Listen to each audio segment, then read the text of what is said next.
tua ko ke kaka tangata ko ke loi o ke a tau pe me ane a fi a honi pe pe ai pata ngata mo hau ka te ko he po ko ni fef ko ni a manaki ke mau kamata mau kam programa skiti e fef ko ni mo lo ke frata pu ka kato ke a Fiona ke lang langi to ta pe a Fiona ka skiti ka ngai hiva te mau whakahoko e fef ko ni ka pe ke lang langi to ta pe a Fiona pe ke a lang langi mo gloria ta ngata pe ta ngata amen.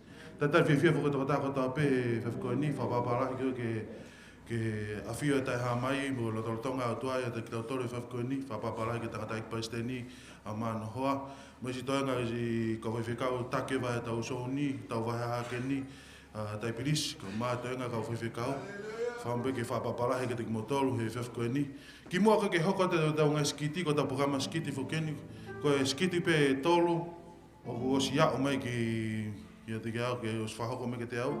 Pa ke lotanga kou ke i whamatala ko niko kore ke tautupuka makaunga ke na e whef koe ni. Ko ai koe tautupa makaunga, ko skite makaunga, ko e hiva ala venga tonga. Mo e kua pauku ataha ko skite da Tri-City, skite ua. Kore peke ospe tua ka makaunga hoko mai Tri-City mana foi skite taha hiri pe koia hoko mai rewa hiva la venga tonga pata toki hoko atu e fefko kore peke ka tala whakapapa ku osa noa whaki atu pia mei he whaleni mal whitu poine ni maa e whemaia i e ata pia moelea whatapat ki na a whiwhio tamakot pono pia pehi ki e tahine kuini o wheina tonga pe foki he toi ngai whare ha mo he fo. Whatapo atu ki eik pale mia tonga. Whai whikau to ke tā pohiwa tui o ni toa. Pea pe foki he kau taki maa lunga ko toa ho tau pulenga. Whatapo atu ki a whaka o lunga tonga. Nau tolu ko toa pe. Ai tu unga ukto ton ke whawhakatapoa. Ka he ataha mo oke hu. Kau whatahat pia mo i polkalama ko ia. Ka koe polkalama anga maheni pia mihi he. Wahe ngā whakahaha ke, ka koe lot whakataha ko ia, ai ngā hisasi whapentikosi, Assemblies of God ko ia, pia mi wahe hake, ai o kuanga maheni o no whakahau ko i he sāpate whakaosko toa peo he mahina, pia ko maukau whataha atu, pia mi makaunga he lotu i he poni, whakakato atu e whatongia ko ia, pia ko ai e tā munu whiawhiat ki he tonga ko toa, tau kau whataha, pe mo polkalama no kamata ko ia o he whiawhini. Ko he polkalama whana pe kai ngata i, ka ko he polkalama o ku te ongo i pe ai lotolotonga i o tua o ku kamata pe mo polkalama he whiawhkoen. Ka ko kamata atu whakea kia i ngā he skiti, pe pehi ki ngā he hiva, pe ko kamata i polkalama, kamata mai ia, e taha i ngā he skiti pe, ai sasi o makaunga he lodu.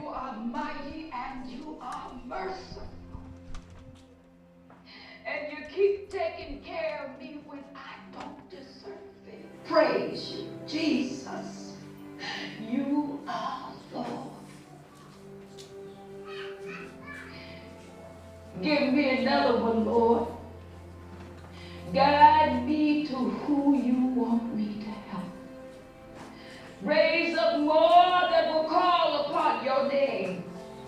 Raise up those that love you and seek you and trust you. Raise them up, Lord, raise them up. Lord, we need a generation of believers who are not ashamed of the gospel. We need an army of believers, Lord, that hate to be lukewarm and will stand on your word above all else. Raise them up, Lord, raise them up. I pray for unity among those that love you. I pray that you open their eyes so that they can see your truth, Lord. I pray for your hand of protection and guidance. Raise up a generation, Lord, that will take light into this world, that will not compromise when under pressure, that will not cower, Lord, when others fall away, Raise them up, Lord, that they will proclaim that there is salvation in the name of Jesus Christ.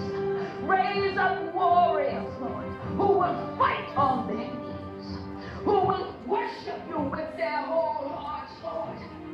Lord, call us to battle, that we may proclaim you, King of kings and Lord of lords. I pray these things with all my heart.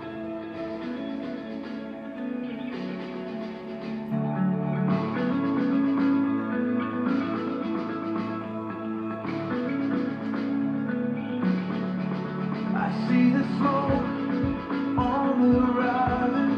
I feel my heart pounding in my chest. I hear the war raging all around me.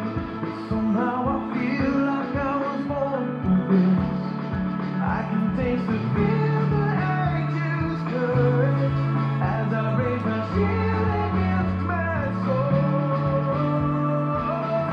And I fall on my knees and fight like a warrior. I am a warrior on my knees.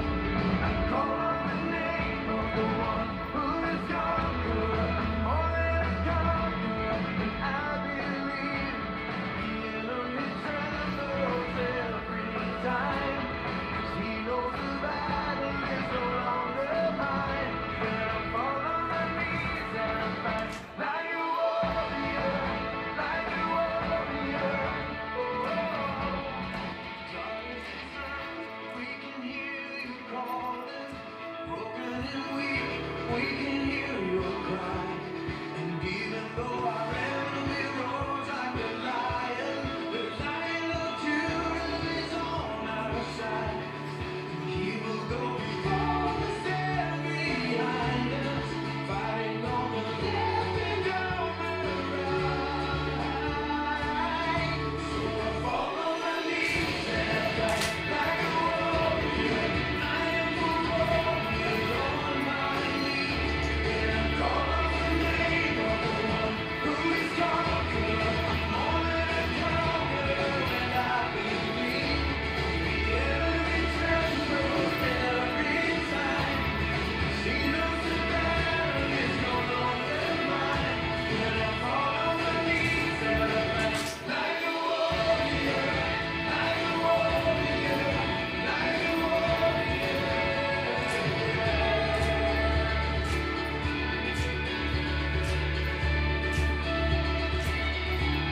Our weapons of trust, our weapons of hope, in the King of Kings and the Lord of Lords.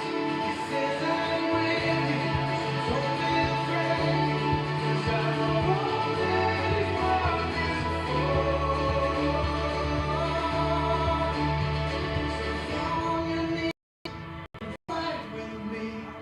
We are the warriors. When we're on our knees, the enemy trembles. We will fall on our knees and fight like a warrior. We are the warriors on our knees. We call on the name of the one who is conqueror. We're more than conquerors. We believe the enemy trembles every time, 'cause he knows the battle isn't yours or mine.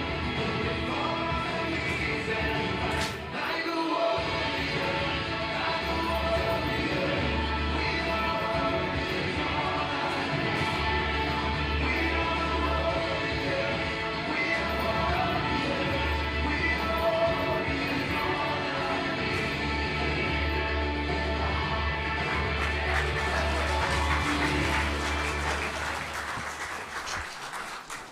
Ia koe tahai ai ngahi skiti pia me he sasi ko ia makaunga he lotu. Kamata ake ai polkalama ko ia e whiawhini. Pea tau amanake pe whoki he toenga ko ia ngahi skiti maali e kai peka ngahi hiwa tāpuak te tau whiawat pia mo ia i e whiawhini. Pea mo e polkalama ko ia o e hoani kai he whainga maali ko ni. Hoko tai pepa mo e skiti ko ia pia me i Tri-City Assemblies of God ia. Pia me i Talakai Siu. La paha pia mohoi. Hallelujah.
Koia o Tri-City Assemblies of God koia pia me tala kaisiu la paha pia mohoia na o me na tolu ai skiti mali koia tau kau fata tai e fefin pia nge pe fokoia ko lavet kei anenai nge ko tui ko ponia o ku ke hang hono atmosphere e kai koia pe ka ko tui o ku longo e ki pe fe tu on ko ia ku me afokeni ai ka fai fe ka ko to ai vahenga whakahaha ke pei kai ko ia pe whaka ko mea whakeni e tangata iki Palestini ko ia ai siasi.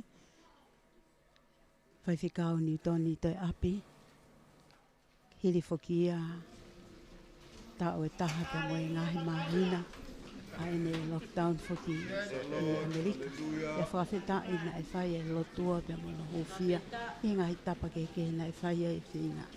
Ke whai e a mai pe whawhita iki.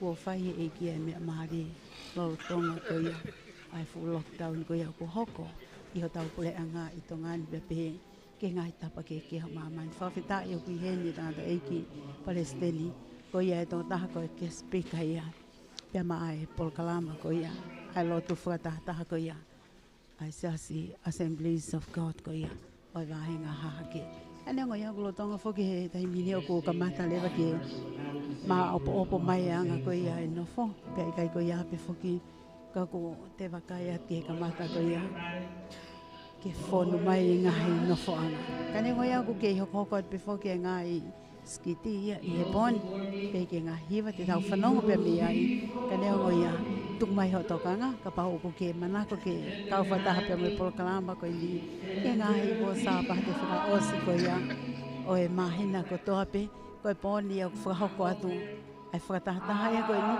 pe a me fale lo tu ko ya sa si pentecost ko ya o makau nga helo tu he poni ta dar se fia tonga ko to i he ata pe mo lea ka ko ke fam ke ka mai mu tol ko ya mana ko i he va kai mai i he Facebook ko ya ai val fit po ni ma e broadcom podcasting ke lava hua ke ai mama ta hanga tonu mai ke por kalama ko ya lo tonga fa ho ko atu pe me makau nga lo tu i he poni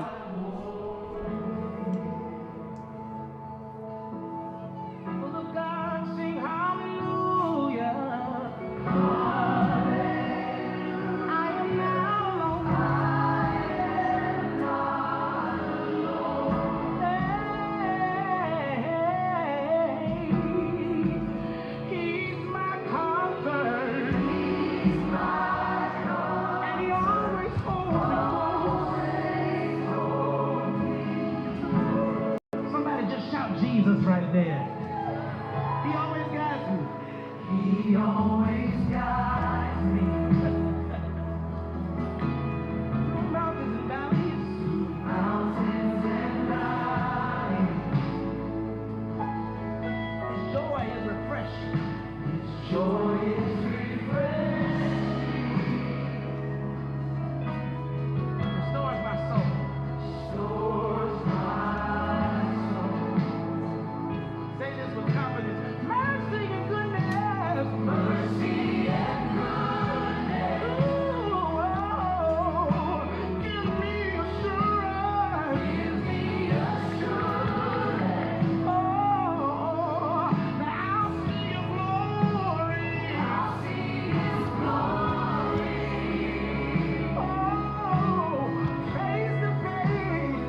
Yo tahai pe whakia e ngahi skiti ko ia ko whahoko mai pia me he sasi o makaunga he lotu ia i e poni pia.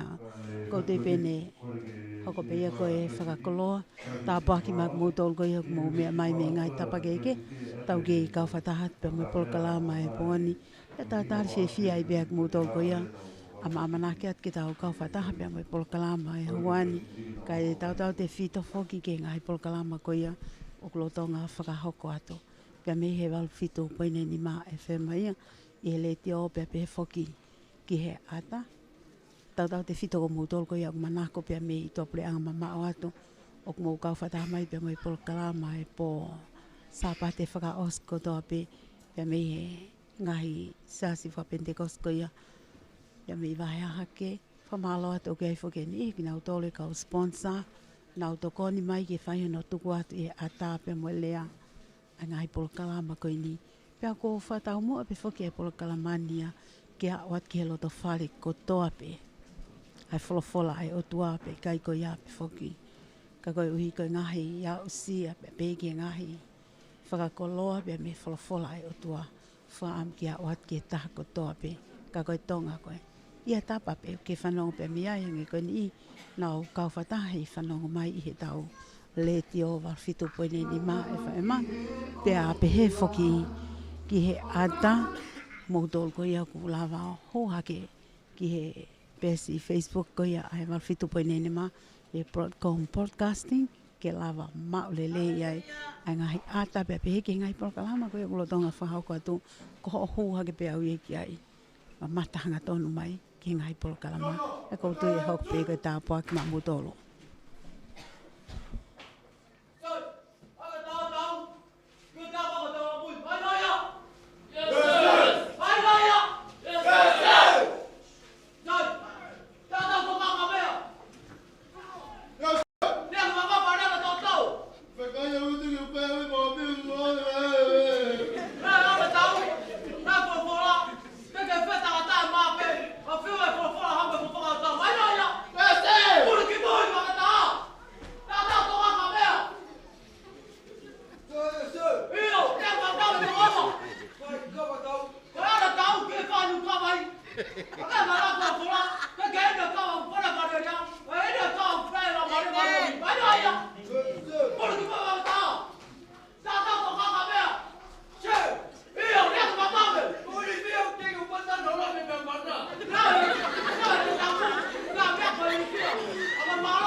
ko e tahawhaki e ngahi skiti maari e koia ko whahoko mai a.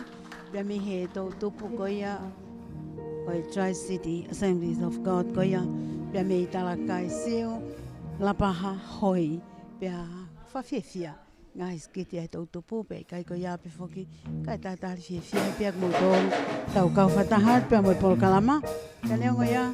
Ko e lama kakato ia e ngaha iskiti ko ia e whiawhini. Te teo at whoki ki he Polokalama. Ka ko e konga ia honoua e Polokalama e pōni. Ki e Polokalama lahi ia ko ia. Ko tau hoko atu ko ia mo ngai Polokalama ki tau watu. Ki tau whanonga pia me wholofola ai o tua i he pōni ia. Pia o kuanga pehe ni lewa.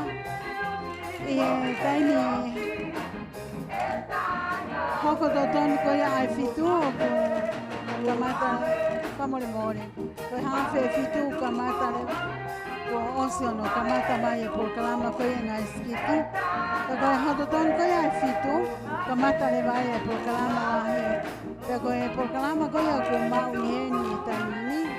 Ko lotu kamata o ko whahoko ia e Timote Tui. Ko e lea whataptapu. Ko hoko ia e whaiwhikau tau ko fiskata. Pia hoko taipe ai kauhi ia pia mo ngai hiwa. Mo e whawhetai e pōni.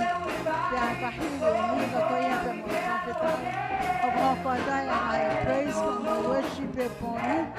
Oko hoko taipe ki e lotu fie mau. E whahoko mai ia. E whaiwhikau tontonu pātolo ia. Ko e whaiwhikau ia pe me sias ko ia tutu anga kama pe me holonga tonga tāpuna. Hoko tai mo e tāna ki me alfa, whahoko ia enti ko wheloa. Ko e whaiwhikau ia pe me awe anga o tonga. Pea hoko ke lea tātari, e whahoko ia e whaiwhikau pensiman longan.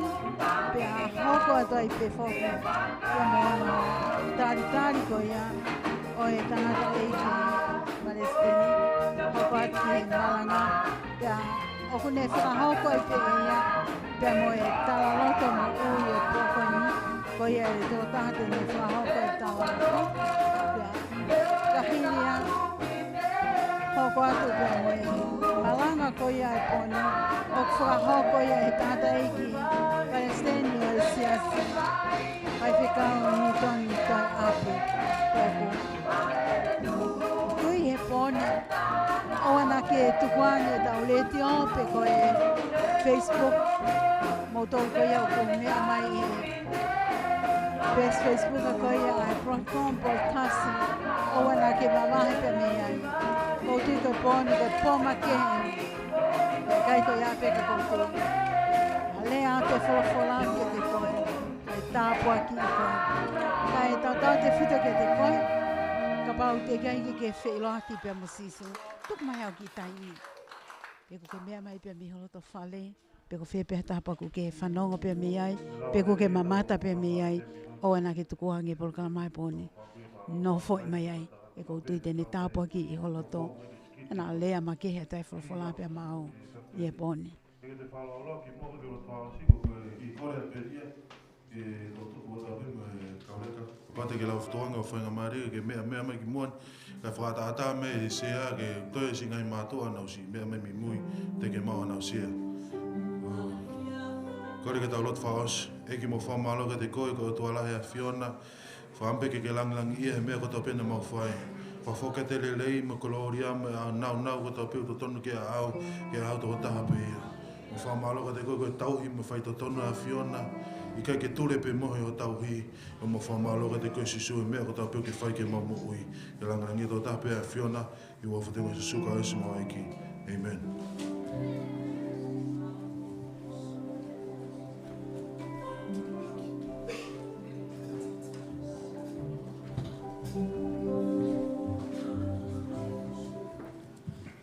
Koftai keiki. Kore ke kamata e taupi mo e hu ke o tua. Kamata ke tau lotu. Mau whamalo ke adi koe. Mau ilo bea mau sio. E nima leleo e a Fiona eiki.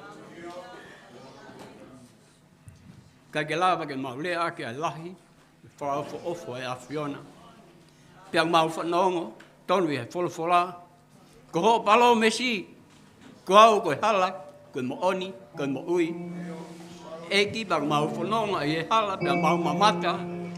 Ke ni malaleo e a Fiona e mau tauhi ke ade koe.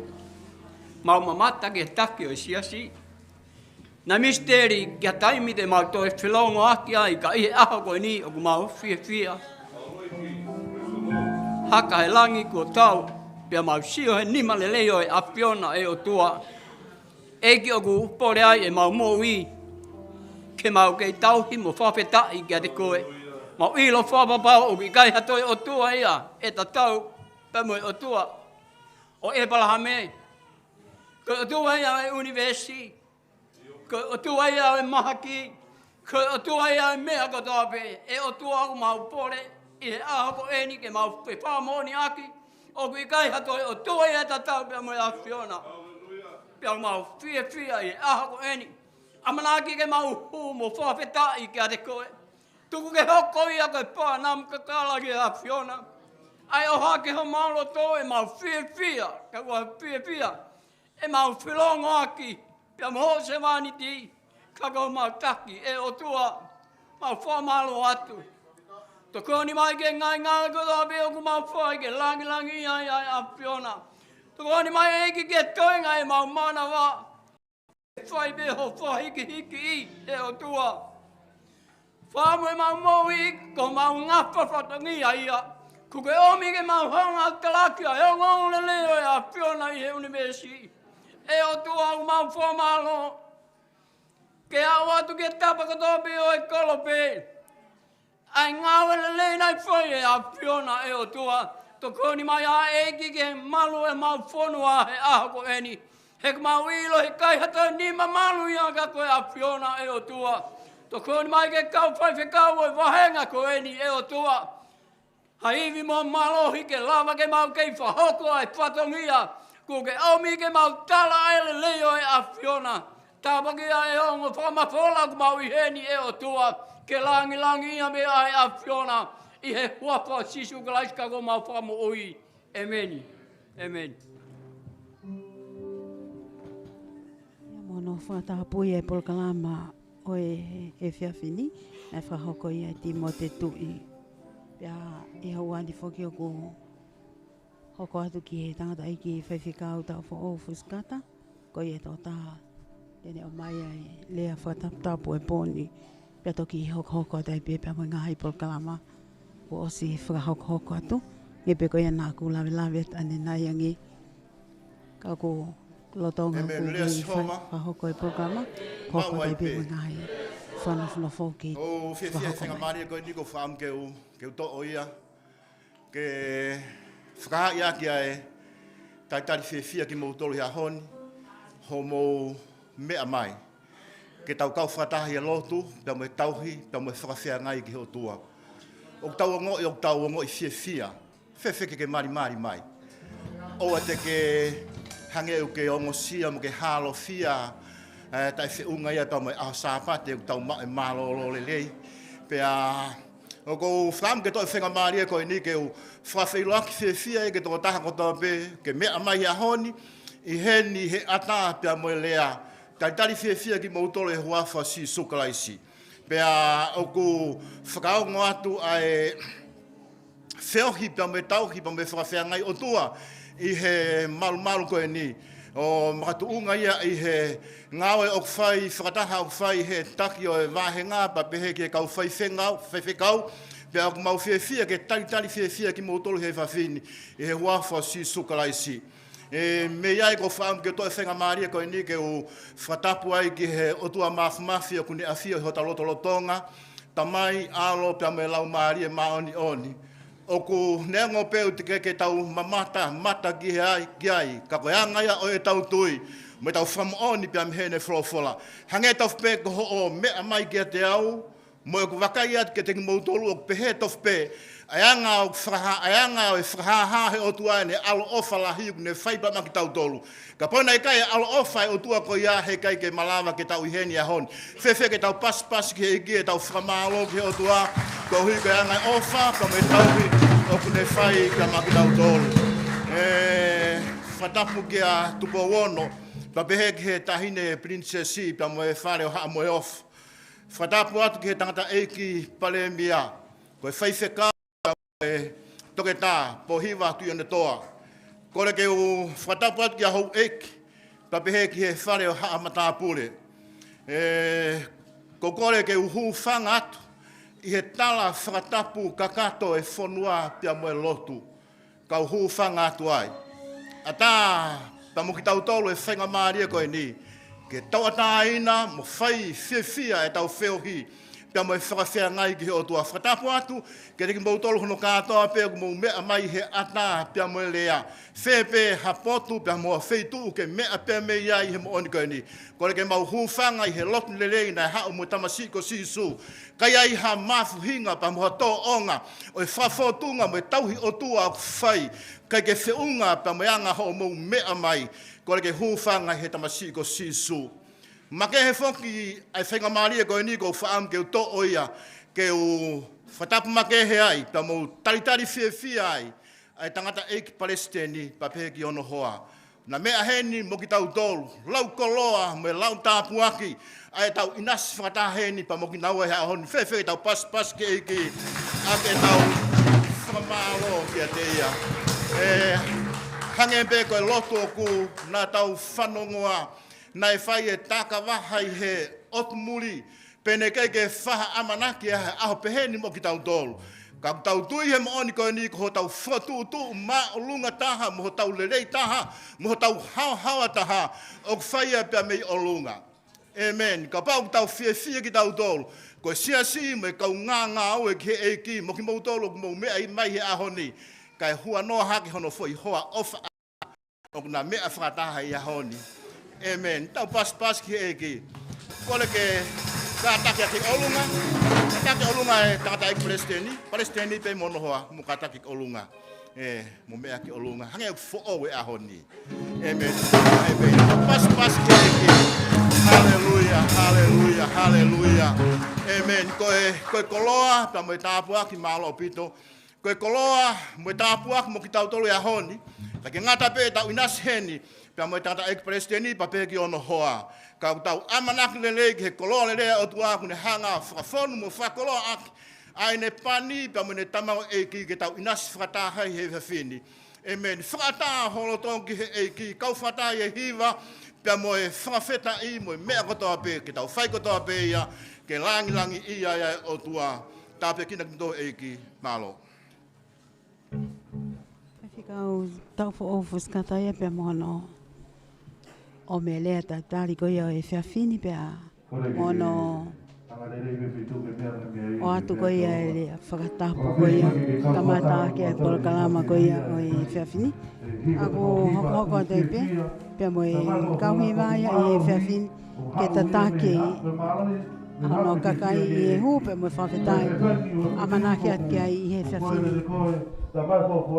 Ko tu ho kuia e la mari ko lo tonga so kuia e tamata ina. Ko to tonga ke tamata ina ko ni usfai e ki o tau huki. Ko pinte mau hiwa te nga hiwa o fa ki ka fa ta ma ma to ke fai ta pekina ko e ki ke la ngia be e ki.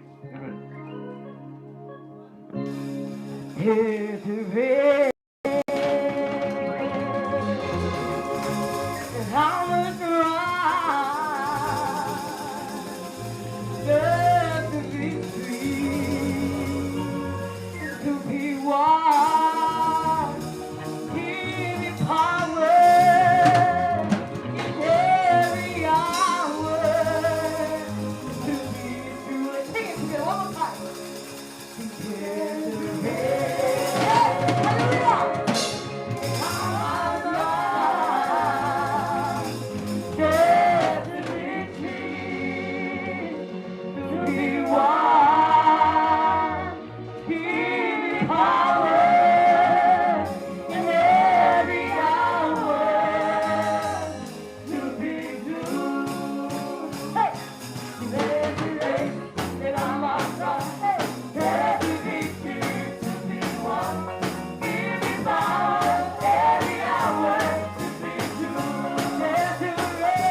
ka koe taimi pe fokia ko haua ia no kakai ke toto.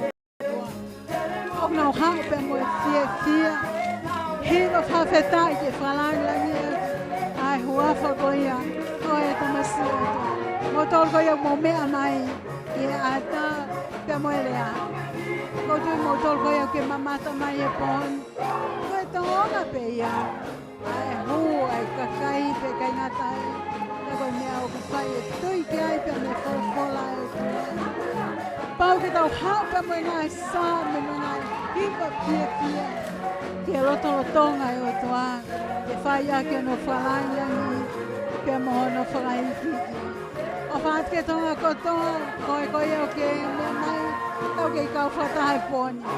O wana tukuangi pe meho. Letio. Pete ke tukuangi pe mehe. Ata. I e poni. Koutu i e poni. Koe po e nia hangi ka mena kulami ke ka matanga. Koe po fia pe kai ngata. Te ngoi pe kita longa o tua. Ka toanga e po koe. Hau fia ka kai. Ke whai una whamalo ia. Pia mohono whawhetai. Ai hoa whansi. O whaat ke tonga kotoa mo koe ke mea mai. Pia mehe o pe. Mo tong kotoa ko ia. Tau ka whataha e poni. Kau whataha mai e fia pe kai ngatai. Kako ke fia kau whataha mo kotoa. E poni e whawhetai. Fia. Ke tōku ke iai. Ke malama pe koe ai. Whai ai e mea lelei ke eiki. Lang iai no hoa whai. Praise the Lord. Hallelujah.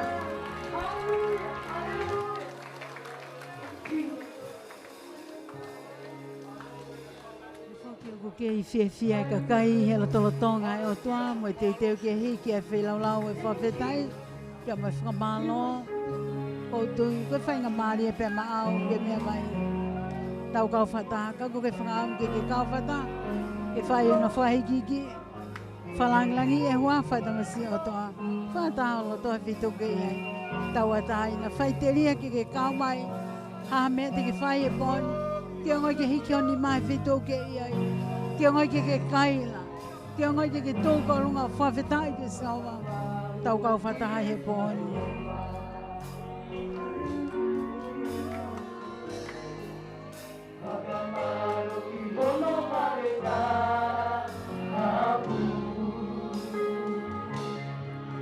Makamalo Jehovah, mea kundone okumanala.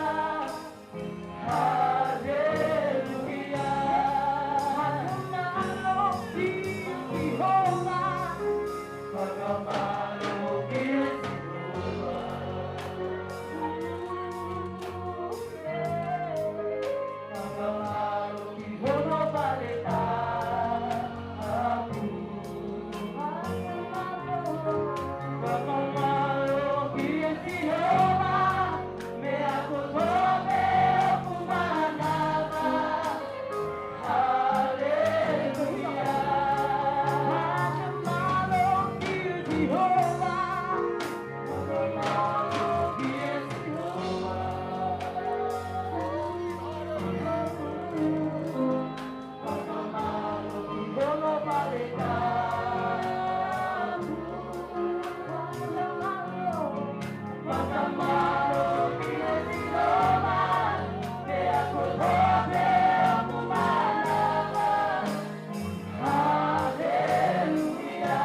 Hallelujah, hallelujah. E tamai o kumau whawhetai ke te koe I he whiawhi koe ni.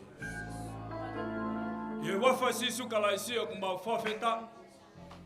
Mau whawhetai ke te koe ko Sihova saile koe o tua e whakaai. Ko hua whako Immanuela teke ia teki mau toru mau ai pē. Oh, hallelujah, hallelujah, hallelujah. Iandala mama shakatala mama shikelelelelelea. Yehua fasisu kalaisi o ko lotu kia de koe. O tua kai puri kia de koe eiki e tamatu iba mohono whare. O kai puri kia de koe o tua tangata iki pare mia. Kau taki ko tope iki ho mau puri anga Yehua fasisu kalaisi. O tua ku manu ia mau pe puri anga. O ku o tua kia Sihova. Tua ke nau anga tonu pa nau whai to tonu. Kau hiko no tataki ho mau pure anga. Ie wafa sisu kalaisi tuko eke mana wahai o tua. Ie kau taki ko tape eke ho mau pure anga e tamai. Kau hiko no tataki ka kau ke hirifaki ke ho nau ni ma. O kau lotu ka te koe o tua. Si kau ngā ko tape ma moe kau tangata. O kunau whapaea ko hika ui ku ke whaika te ki nau tolu. O tua kai honge whaika ta.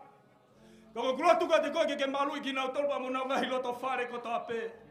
Tape kina koe ki nau tolu e tua he hala whanonga. Ta mo ui ku ke whaika te ki nau tolu e o tua i he wafa sisu karaisi. Ta mai o kwawa tu kurotu ki nau tolu pe kunau wakai mai o tua pe mi he o pe. O kunau whanonga mai e ta mai o kou lotu ka te koe. Ko hae whahinga pore, ko hae mea kunau whihanga hangai pia moia, mahaki whae sino. I he palo paremba. O tua koe ku I he wheitu ko tape. Ko halau maari e maari o ni, o ku I he tapa ko tape I ke mamani ko ni, o ku ne kumi haloto. O ku tokanga to tonu atu kia te koe. Tape kina ki nau tolo tua ke nau mahi loto whare. I he wawhai si sukalaisi. Eke o ko lotu ka te koe ko whawheta. Whawhetai ke te koe ko hata mai ki nā ke ui ko hono tatake ngā ue anga whapende ko si. Eika Newtoni o ko whawhetai ke te koe. Kau hiko e tofa hala. Kau hiko taimina e whai e whi mama o aki. Kau mausio ke he ni malele e a whion. Eiki ko hotai mi pe ia. Kau mau tuke mau whawhetai be ke te koe. Tuku ke tu mau e whawhetai ho mau longu tu. O tae ngata pia tae ngata. Tāpe kino hata mai o iki. Kau hiko hono tatake ngā ue anga e a whion. Tau whetuko e poto whai o tuo. Tau whetu ke te ia e ka iwi pa moe malo. Hoka to e tua ko hono tataki ho ngā ue. Ke lamlangi a pe e wawhai si sukalaisi. Eki ko a whioi koe si ngai tamai mo whae. Tala wau pa moe whine mue kawa ahi ko toa pe ki saion he aho koe ni.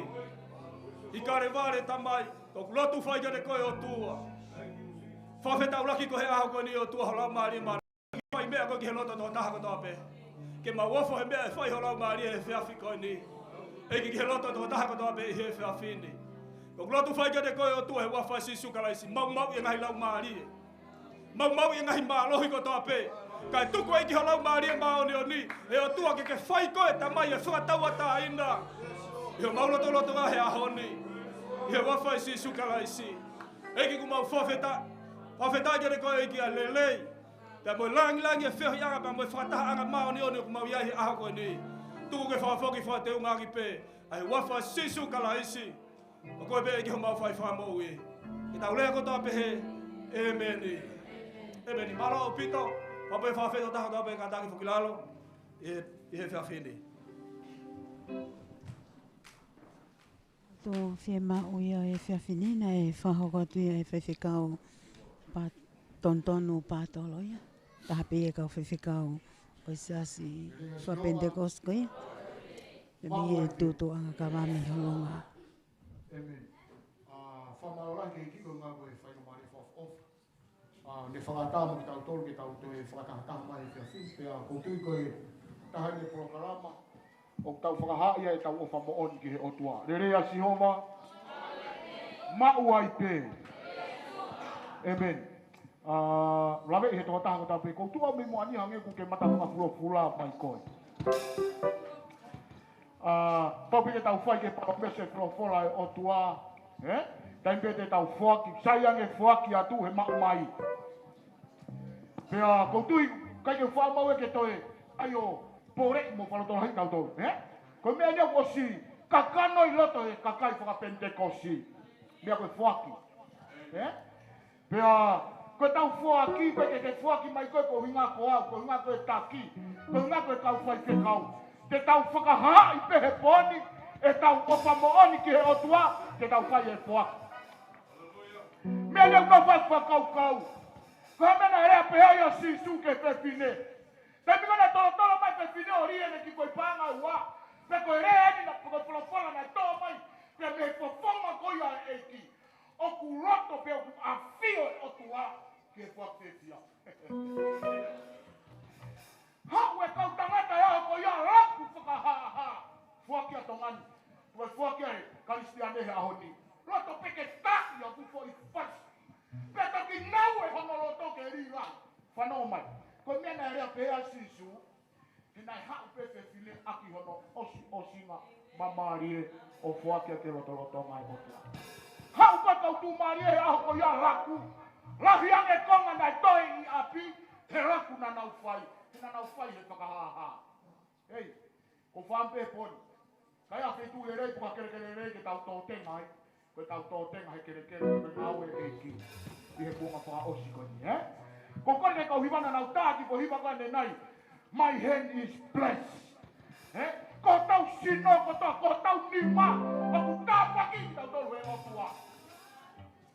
Ke mau ke fia. Oa na ke whai ko ngako kurea atu ke kua maru kai. Awa fia. He kau tuia me kau lotu kapente ko si hanu whangawe tau tapuia. Ka koha ware. Hei kai ke ngaro ia. Nerea si owa. Ala rewa ke ware ki. Te ke e pangalahi ke tapaki ta hie pangawa. Ka ke tak ke ki. Kore ke kau hiwa. Tapa hiwa koe ni. Kore ka ngasa to houa. Ko kurea koe ni o simua mutoro koe ngako tau taini. Kore ka ngasa to houa. Kata. Molava mai ki muani, ke tāna ke tau mea uwha. Kore ke kau hiwa. Nā mai e hiwa ko hia. My head is blessed. Hallelujah. My head is blessed. My head is blessed. Everything is blessed. My head is blessed. Hey, hey. My legs are blessed. Hey. My head is blessed. Everything is blessed. My hands are blessed. Hey. My legs are blessed. My head is blessed. Everything is blessed. My head is in the hands of the Lord. My body is a temple of God. My skin don't be blind. Say I cannot be judged of the Lord. My head is in the hands of the Lord. My body is a temple of God. My skin don't be blind. Say I cannot be judged. My hands are blessed. My legs are blessed. My head is blessed. Everything is blessed. My hands are blessed. My legs are blessed. My head is blessed. Everything is blessed. 1, 2, 3, 4. Hey. Hallelujah.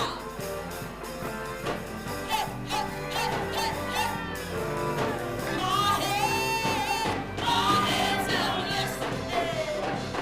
My legs are blessed. My head is blessed. Let's do one more time. Everything is blessed. My hands are blessed. My legs are blessed. My head is blessed. Everything is blessed. E otua. Hallelujah. Pai ka mare wau ofa. Ko ke whakata ke mau whakaha ai. E mau ofa ki he awhiona. Mau whiawhia lahi ko he ngako hao tua mau kau ki ai. O ku whai ki he ne rea pewa ne paromesi. Tala mai o whetau mori riwaki o whakonga i mamani. Ke whakasiha ki nau tolo ku tau ka tanu ho nau ato ke he awhiona. Ke kau mo ki nau tolo. Kai puria pe mo whakonga i o tua. Fuaki o ku whai ho kakai i e poni. Whakatatau pia mo e tū maari e. Pia mo e lahi o e awhiona ko ulotu kia te koe. Tā pekina ki nau tōna nau whai e fuaki. Ke tau lo fu e o tua. No e ngai ai anga me a e o tua kai puri pia me awhiona. Kau nau loto ke mawahi koe ngāka nau whahai nau ofa kia te koe. Tā pekina ho kakai. Kai ke mau ha meha nau ni ma ke fuaki. O hona ke tupu ha nonga. O hona ke tupu ha fia maari. Weki ho nau roto ke nau whai ha mea. Ke mau ho nau ni ma ke nau fuaki ke tāpua ki ai nau tō e awhiona. E o tua ko loti ari koe tāpe kina mea ofa koeni. Ke aonga ia ho ngā we whakalufua. I e vai ha ke he aoni. I long hare rei muhalangi wangi tāpua ma whamanu ia e o tua. Whakafoki kotoha ia. Ke whakateunga ki ho ua wha. Ke o tuha mo tau pia mo koe sisu. Ke koe pia mau wha mo ue. Emene. Te kei tuangi whainga maari e. Ke whai ke kau punu ngau e. Ko whampe ke whakahopa te tau ki whanongonongo koe ni. Whakamanata peke ka whai whekau. Koe mahina katu u a taha fitu. O whakahopa e tau fellowship ki vai ni. E whiaf kaha fitu. O whakahopa e tau porokalama fellowship a kau whai whekau. Mona mahi hoa. O whakahopa i vai ni. Pea kai ke ngatai. Koe tau ratu whakatahataha i he mahina katu u. O hausi ai kouri. Pea mo i kai ngalotu vai ni. Malako mea e ko manatu i. Kai aho. Tau ngai whanongonongo e tau whakahopa tua mui. Malo o pito ke tāpe kina mutu e ki o whātu. Kia e ngahi mea o wha, pia mono pole i e kakai ki ngahi whaka o wha ko whai. Pia mo e whanongonongo ko ia ki ngahi polokalama o koko atu. Whahoko atu e whai whikau enti ko wheloa. Mao pe na mo mea mane nai ki he hiwa nai tāhe whanau ko i ai ofi ngata mea kotoa pe. Koe mo uia ko ofi ki ngata. Oa te ke no wholata he mo ui koe ni. Te ke u tuange whainga maari e lahi ki he tangata i Palestini. Ka te u whampe ke u ki wahe atu, ke u ki tala loto atu. O whelawe i pia mo i ngaui a e kina e whai koe ki a te au. Na kei ke u tupuha ke pia uia ku hao haoa. Pe tupuha ke koe pehe koe whamiri na e tokanga ki he lotu. Ka te u tala noa tau he whamiri palopare ma. Ko toko taha koe nina e tupuha ke ai. Whanau i pia uho maukolo, ko kulere mai pia mei whatai tonga tapu. Wepe ki konga matai ka wawau, ka ko whamalo ke kihi nau tupuha ki whatai. Pia ko kuingoa ka kato ko pensimani lo ngani, ko kulere mai pia mei whatai. Nai whanau i au pia palopare mai kuongo mātua. Mahalo pe ku taimlahi ko wha wahe aki he siaskon ko o whai whatongi ai. Nai palopare mai kuongo mātua alu tangata iki aku koe palopare mahe koe whae koe tangata iki ko tangata kona. Pau ke mea mahe TV ko hanga whalotolahi koe. Toko taha koe ni nai tupuhake pia palopare mala. Pia au peka tuunga ku fo i ku whae he kona tangata iki paneri aki pia hoki mahina wha. Ala mai rewa hoku whamire ku whae e ku tamai o aviau. Whamalo ki he iki he nai hange au i haki i pāia. Tupuha ke peo nofo pehe apirerei, kai more ai mea mahu inga taha.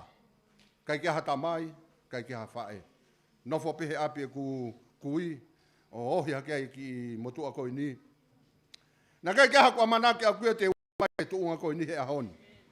Kau ke ilo e whakapuri, koe o tuape e taha kune iloi. Taha mea na e, na ne lawe i maa alohi o kuloto. Re ai o tua ke sere maia, na ku ui pe au koi ke manawa hao whae. Lahe taimi lahia na ton ke more ai mo ui. Lahe taimi lahia na ton ke kai ke ukau au he lau, mahalo ko pirisi pe mo isi, na kau nao he lau. Ka kia te au ko whamalo, ko hui ko eiki, ko pehe ni pe a aku, ko eiki. Ka pau ke fou mai he hala na u fou mai ai, whamalo ke eiki o ke uat pehe o tua hao whainga maari. Aho nia ke tau foki mo oni ai ki he eiki. O ki kai koe hui ngā foki ki he siasi, pe koe hae kau tahalotu tau kau ki ai, mahu inga o pito, alu mo oni ki a sisu, ka ne whai hanu whakatau ata aina. Tau tahiwa walu fitu, koe tau ia nai whake mo ui ki he eiki. Whanua muri. Taimi koe na e ri ake iau hoku whamiri, topu hake, whakaukau peo ko ku tau taha ono, o sulahi au ia. Ho lau mi api. Whai ate haua aloa au ki wawa. Alange whai tangata o aweo ke whanua muri. Whamalo lahi ki he ki. Me he walu whitu ki he ahoni. Te ke uilaha tōnou nou e taha ai o tua. Ko auia koe tangata. Koe pe ku tōnou nou. Koe ku whiha alaki. Ka koe o tua au te ke tō mui ha taimi ki ha tangata. Ilo taim tau hawai pa tau whakaata ki he ki. E teu pehe o tua ia me alerei. Mai toko taha o whakaata ki a te ia. Ko ku wahe ia he pōni. Kai ngā lotu. Toko taha ko toa pe. Pea mo koe o ke mamata mai. He televisione pea mo e o pe. Ko hanga pore i koe kau ke tupua ke hange ko au. Koe tāri ko sisu. Whamalo lahi ke he ki. Hanga iki o whakai e hoa. Mahalo pe o kai koe konga e ku whanau eni. Nau kau ate tā mea koe ni. O teke tō mui. Ai o tua e. E tō mui o whamiri. E tō mui e tō taha ko tō ape. Ka koe o tua. E pike tō mui. Taha e rea haku whakamehitanga ki a te au. Taim koe na nau whoki mai ai o iloko Pentekosi. Tala mai taki hoki kata wala pia ki hopo ki hala. Koe ke hao whamiri au ia Pentekosi. Me iai ki hea honi, o te ki whakato malau he laka kou whai. He koe hao no uhinga. Koe o tuale rei. Ta mahu whakamehitanga ka te au. Masi, ko alu koe nahi kai kia hao maari, kai kia hao whanau. Talangi, koe o tua ape taha kune ilo i au. Koe o tua ape taha kune tofai hala. Koe o tua ape taha tene whakaai e mea ko tua ape. I hea honi. Ko tala loto fia atu ke toko taha ko tua ape. O te ke tō mui e o tua i hatai. Kei tatau pe o tua he ane a fi a honi, ka tene pehe pe o tae ngata. Whampe ke u whalotola hea tua tiki tau tolu kai ngā loto, o wa siwa e amanaki. Tahai a hiwa ko manako mau pe ai. Tai pe ko mau e whainga maari e ke un malanga hau mau sea si ko talangi. Tā pe fo hiwa koe ni. Koe hui koe ngā ue ko alpetai mea ke ngata. Tau te ua tau tolu ke pure anga e o tua. Tahai malanga e whaiwhikau e taha pani tala mai. Toko ua, koe ku whau mai pe aku ia he ni koe ku hau pe aku kau alu ki api. Kau ngā ue. Toko taha ko toa pe. Koe tau whau mai pe tau tolu ia he ni. Koe tau teu pe tau toke tau whoki api. O kui kai ko tau api eni ke tau no whola tai. Whatau wange pe ke hanga i ki o tāpu kina ki mou tolu. I he pōni. Te hokatu ki he taritari tau. Toko taha ko toa pe o ke lava mai. Ki makaunga he lotu. Ko hingoa whoke o mausia si. Ko i kuna i kāre ware. Ko tau pehe ni pia tau tolu ko i kuna i kāre ware. Pauna i kai a kāre ware, kai ke tau ilo tu tau i whehe a honi. Au tau whakamalo ke eiki, ko hui ko ne whai mea lava ka te tau tolu he pōni. Whampe ke u taritari mua e lotolotonga e o tua. Wheke tau paspas taritari e lotolotonga e tua.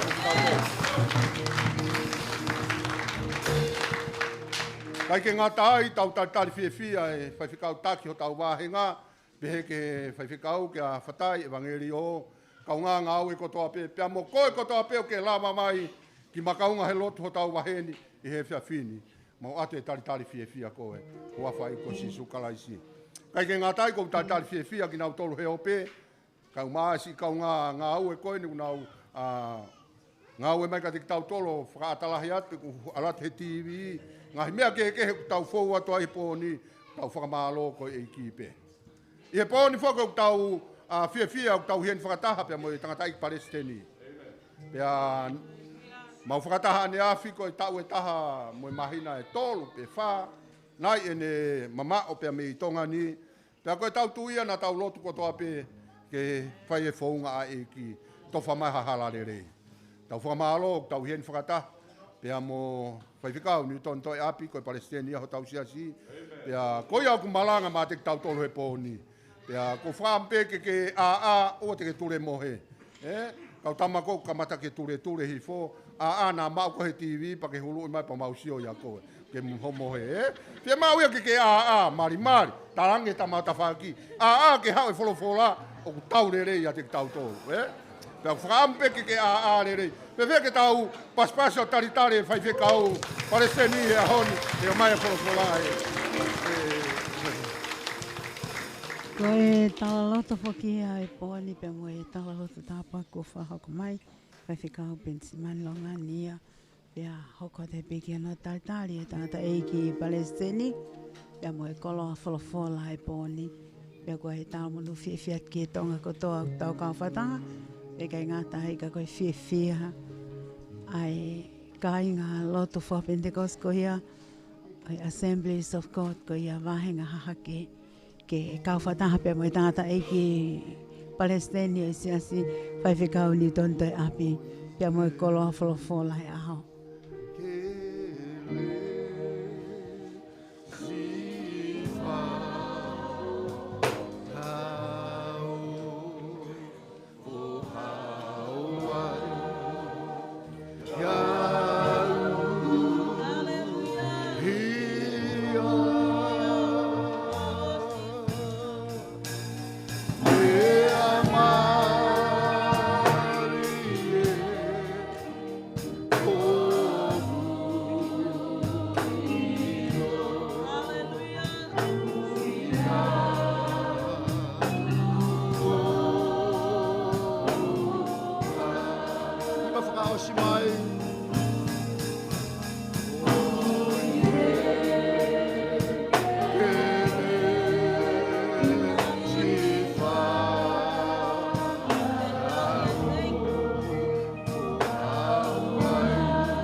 Fiona he pōkoe.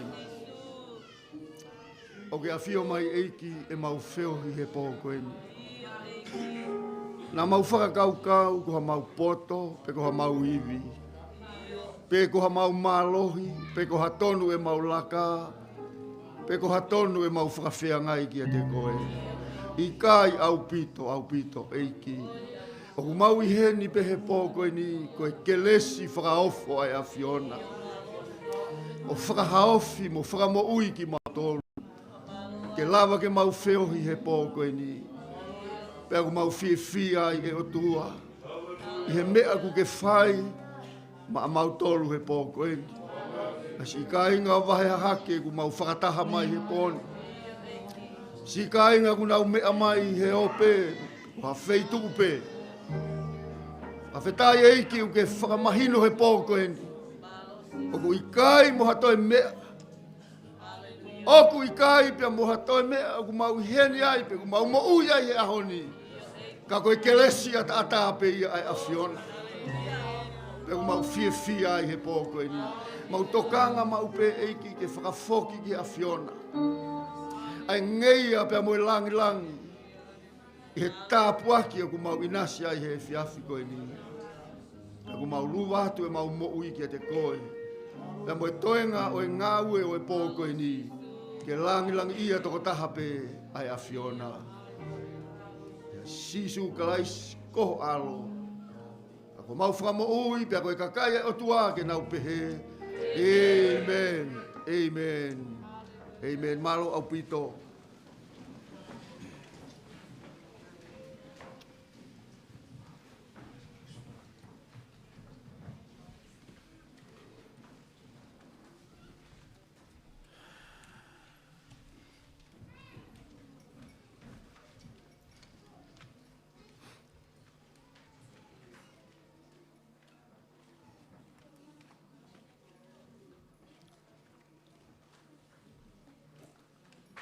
Kai ke u ilo pe te ukamata whewhe he pōni.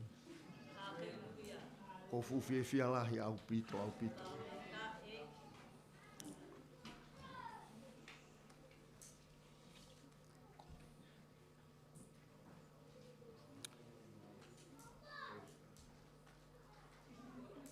Ko whanongo ke ngahi tala noa o ahoni. Ka moe ngahi whakakaukau. Ki he whainga tūkunga o kia ia mamani ahoni. Ko ke lesi pea o tua. Ule whakahao horo e tau mo ui ahoni. Lawa i ke uihen. Ke uto e whoki mai. Hange pe koe ngahi lea tau whanongo ki ai. Koe nea u ki he wike uluaki o e mahina katu. Koe ka kato ia ai mahina e tahanima. Ka pauna u ke iai. Ka koe ne whakaofi atu e ki he mahina e tahanima. O ko mau pehe e kei lawa hataha ke tuu mau. Honoloto mo ne mo ui he whahinga a takai pehen. Mo ngahi mea aku mamata ki ai, mo ngahi mea aku hoko. Ko e mate ku tatere holo pehe tawhaaki. Na ea u ke taimi. Ko talangi ki he eiki. Ko hina aku nofo whakataha mo e whaiwhekau. Ne mate ia, more ne mo ui. Pako upehepe, mahata mako au e hoko atu. Ni whetau laki mo ngahi mea kehe. Mo tairiri ai mo ui. But I want to thank you tonight for your prayer. Ko toi taulanga ai mo ui, toi tuuta mo ui mai. Ko hui koe kakai na lotu mai mo tu a koe ni. Pea ku fia. Kai ke ulawa ui au, mapuke puke ku fia. Fia lahi au pito. Kai ke wilo pe ko hai au mo ku hoa au fia lahi ta. Ka leo ngoi aku mawhakatou fia. Taimi ku mate ai hataha i he feitu o muri, he foi taimi koe ni. Kai te ke toi lawa koe aluangi ke ta feilo aki. Ka pau na o mate ai. Kai toi lawa ha aluangi. Kai ke toi lawa o mai au. O whakamalo ki he eiki. Koe ne ofalahi mo ne whai whakamo ui ko whai. Ne hongo ai ngahi taimi whai ngata. O whainga koe ki he whoki mai. Lahi e mea ke whai. Pau ke apply e visa. Alu ki New Zealand. Peto ki hau ki tongani. Mea ke pau ke whai. Na iai e ngahi taimi lahi na e to'o ai. A ngahi mea koe ni kou tānoa ki ai. Kai lawa ke whai ha whoki mai. Ko whamaro ki eiki. Kai ke utala loto kotoa ki ke teki moutoru. Ai u mea lahi ku whai he eiki ma e motua koe ni. O kou fia be ke u whakafoki e ngeia mo langi ke o tua. Whakataha mo e ku whakamalo atu. Ki he kakai tonga kotoa pe. O i Assemblies of God. I he feitu kotoa pe i muri pe motongani. Malo au pito e lotu mai. Ko i ku iheni aku i kai ku hato e mea ke. Ko lotu. Na e whai ke o tua. O ko ate ku whakamalo ki a teki motolo kau whaiwhakau vai hake. Malo au pito e ma o whainga maari ke u tau heni ai he poni. Kai ke u lawe i au pa koe hae uhinga na u whakakaukau ai ke u tā mai ki he whaiwhakau lo tonga e ku kolontini he hotele. Kai ke wilo e au e whakahoko ange ai malanga ki te au. Pea kou talange. Ka ne wilo e au te ke o mai he malanga. Kai ke u tā atu hau ka koe.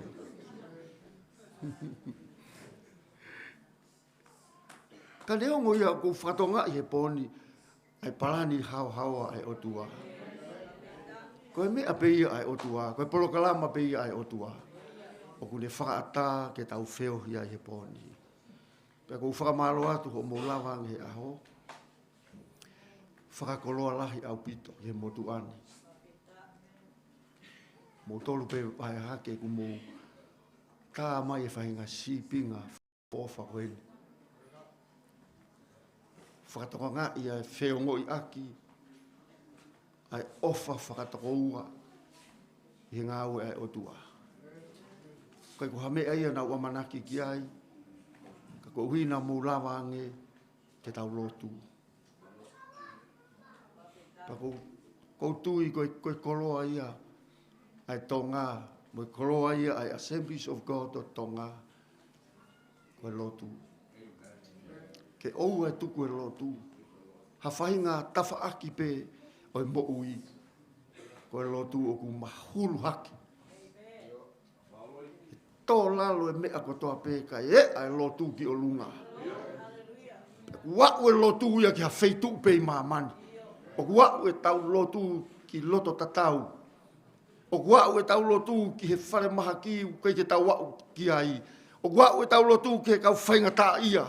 O wau e tau lotu ki a family palo pare ma ia he ahoni. O alwa lotu ia ki a feitu pe i mamani he ahoni.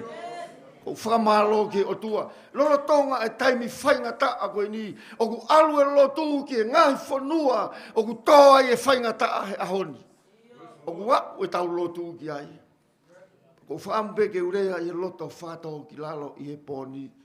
Koe ku tuu atu he ni koe lotu pe ta. Ka toa ngahi mea ki mui. Mea ko toa pena e tokoni mai ka koe lotu na e mahulu hake.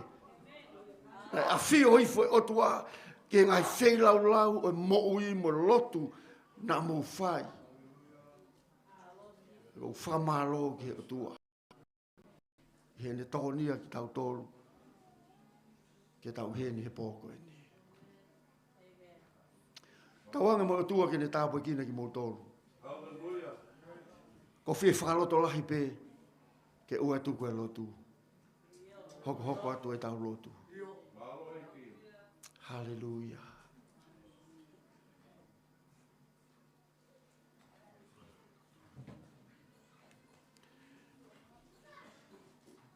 Kataki pē o wakaifo ki e tohi. Ua sa miwe la, pakono ni mai wahe. O kou kore, ke tau lau mai, ai vesi uluaki i pēta.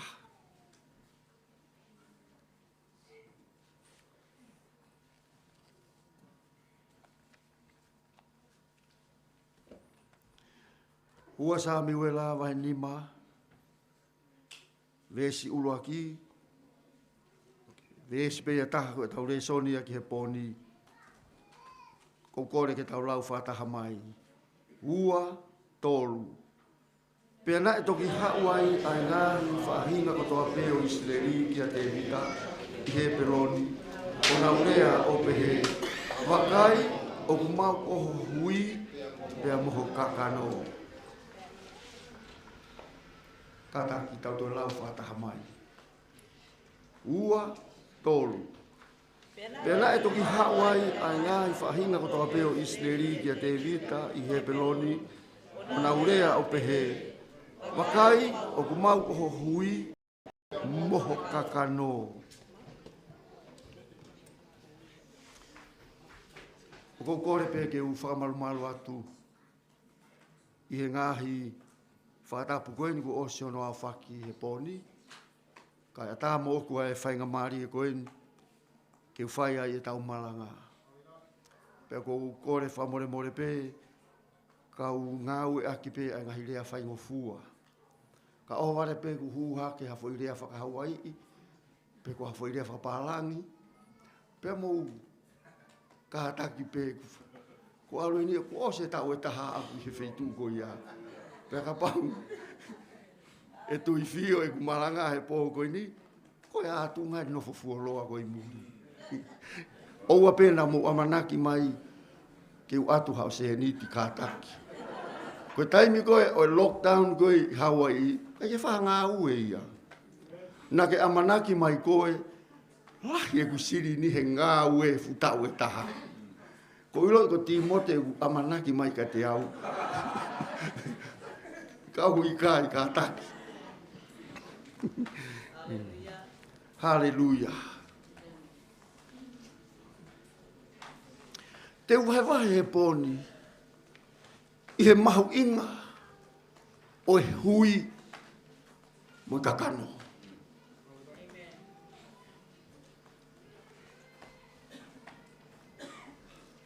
Te uhewahe ka ki tau tolu he poni. I he mahu inga. O he hui. Mo kakano. O kai ko harea nia. E whiwhiri pe ke pehe, koe hae hui, koe hae kakano. Kai ko hawhahinga whalea ni ia, ke utoe, ve teki atu pe, ke utoe alo o kumi mai, me iha tohi, moha tohi, ke mahino ki a te au, ai hui, moe kakano. Koe toko taha ko toa pe i he poni, o ku iai, ho fo i hui moho kakano. Pe ku tau, ke mahino ki a te koe, ai malanga o i pō koe ni. Tarange ki tō taha ko tawha aki. O kuiai ho hui mo kakano.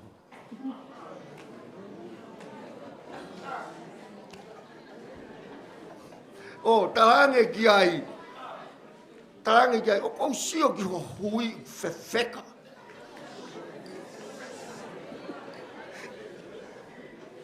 Ko sio ki o kakano, ku ke kano lelei.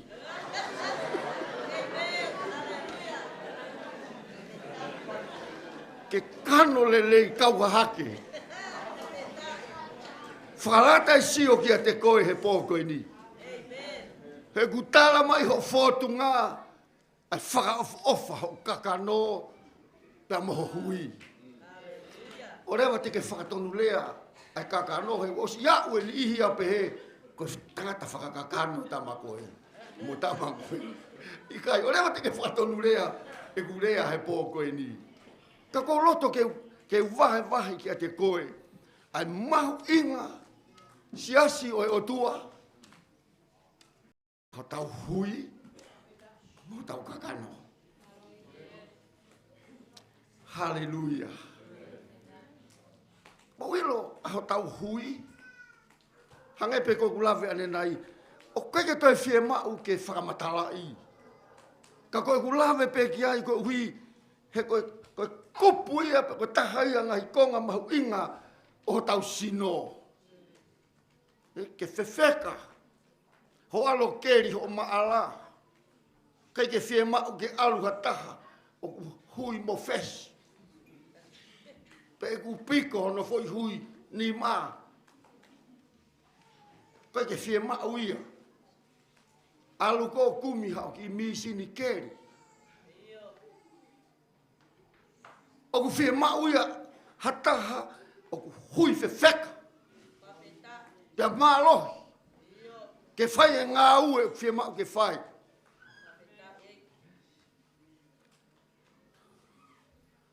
Kau ia mea ku whakasio he kau tau tupu he honi. Kau tala wou, nau fie mau koe ho nau hoa. Nau whakasio pe he kano lelei koe a fine mui. Kai ke nau tokanga nau tolu ia ki he loto koe mo ui whakalau maari e. Tokanga pe nau tolu ki he foi kou wahe. Tokanga pe nau tolu ia ke sino pahapahau pe. Tokanga pe nau tolu ia ke whainga mea ko ia. Taimi koe na aku whia i foi hoa. Taimi whakaofo ofalahi. Taimi ako kei whakalau maari e au pito. Taima walo noa kei fire, on fire mo ui. Whakalau maari e moni. Aloha toa o whetau laki, mo kuhoa, ka koe toi whakalau maari e ange ia i au. Whai atua hoi, whaatatere atu he taime taha. Whakao ngongo au ia, hane pehe mai kau. Alu o lotu ki ai. Kane kei whake toi pehe, ko ui ko kakana o koe ahu ko ia. Ko foi sino ta ko takai holo pe ako de fata ia. Ke tuai pe e gurea tu aguia. Ke mamari io ari taunga. Pakasio ke to onga ko alu ke mari na peni. Na ke ya fu ka lo ai ne hina. Na ke ya hangai. Hai u me ko teu ke ka. Peke malere hala ho ni mai. Pe mui mai e u me alere he mafononga ke mari. Koe lai koe. Ai kakano whakaofa. Ke toi pe mai e ka loia koe ha. Ha ka pe koe ha. Nama aka maka pe mahe hala. Malue pe maua he hala. Whai aka maka mos e kau whanonga. Koe whanonga e me ka meri me siasa Assemblies of God ka meri. Whanonga ki loto koro. He teke lawa. Ko o kata he teke lama he ahoni. I kai koe mea ia ku lama he ahoni. Ko o whakakau pe au. Pip. Tu e ka kai o wheui. Ko hai ko sona tāne ni a peni mo. Ko tala noa kia teki tau tolu he pōko ini. I he mea mahu inga. O ku whie mau he siasi o he otua. O ku whie mau ia he whonua. O ku whie mau i ho whamiri. I he ahoni. Ke whakatonga i he pōko ini. Koe lea koe na e whai e he kakai koe ni. Na nau hau o talange kia te vita. Te vita. Ko ki mau tolu eni. Koho ngahi hui. Moho kakano. Koe hui koe marohinga ia o auho o mo ui whakasino. Ke maua ha sino mo ui lelei mo marohi. Ka pau o ku whasi ho hui. Ha hono aunga. Ha hono aunga ho kano lelei mai mo o foi kou ahe. Kai sasapi mai ho lue. Ona ke whakaukau e rea atua ki siana ka koe tahina. Fie mau he kau whine mui ia. Fie mau he kau talawo ui a honi. Ha taha ku longa mo ui. Sina mo ui lelei. Whatu tangata pe whai e ngā ue. Koe hui ngā ia ku whaalea i koe kau whine mātuka. Ngā e ke nau whanau. Alo whakasio lelei. Whakasio hataha wea ne motoka. Whakasio hataha wea i hane ngā ue lelei. Whakasio hataha te tau maua ia mea ke tau kai.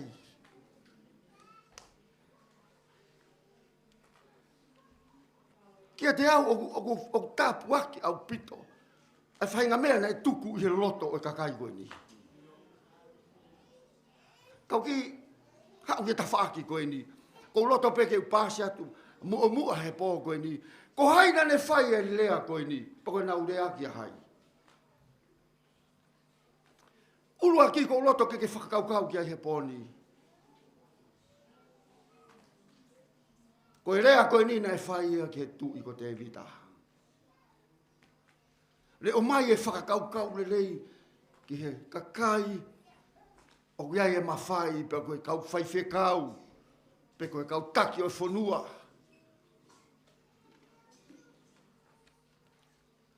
Those who are in authority. Whakatokanga ia he kakai e tangata koe ni.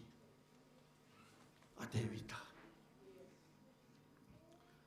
Ka pau te tau sio ki he mate ua Sami Wela, vahe ulua ki mate a Saula, mo sona tane. Hau koe ki he vahe ua, whakawhehui e te vita ki a Sihova. Pe a ke taha ngahi kolo suta, tange o tua io. Te whakawhehui e te vita. Ai mea koe ni. Talange e te vita ki he otua. Ko whewhei tuu te walu ki ai. Talange he otua, te ke alu ki he peloni. Koe whakaukau koe kou pasi kia te koe he pōni. Tangata taki. O ke mahu inga he awe o tua. You need to understand the call of God in your life. O ke whia mau e koe, ai whakahino hino ai o tua. Mo wakai ke lotu koe na e whai e Solomone, talange o tua kore maha mea pe te ufoki kia te koe. Kore a Solomone, kai ke kore ha mea materie. Pamna ko enti ene feo tangia ke kore, eiki maha ku pasi, maha ku motoka. Kore Solomone, ai wisdom. Poto whaotua. Whanau mai, kau tangata ai o tua, kau tak whaamiri koe ngahi tamai, o ke whia mau e koe ai poto mei o lunga. O ta tau ai peia pena ke ako pei kai. Ko hea tuunga ku ke iai he ahoni. Ko loto ke pāsi atu kia te koe ai lea koe ni. Ke whia mau e koe ai poto ai otua. Ku fua maa. Pea ku hao ia mei o lunga. Koe taki lele ia kune. Loto ke whahino hino ia he otua. Taki he otua mo ui a tevita. Ko hui ko ne whakaata e ne mo ui ke whakaata ke kore ke otua. Ke whahino hino ia i he mea ke ne whai. Ko hui ke whanau nau pe he pōko ni. Ko haina e kore pe ko haina e hau ki a tevita.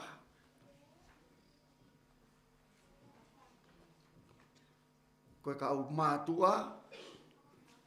Koe kakai isileri, koe kakai na iai, uiki nau tolu koe kau taki ngā ue, koe kakai ana e whalala anga, ke whai e ngā ue, na nau hau ki a te vita, mantui koe taimi koe ni, hakepe o ku se lue ai pure anga.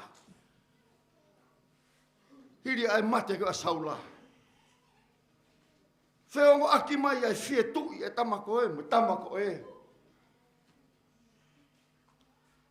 Ka whanongo e kau tangata koe ni, kia te vita, tala mai he wholofola, nā nau hau hanga tonu kia te vita, pe nau whakatau wholofola ki he tui.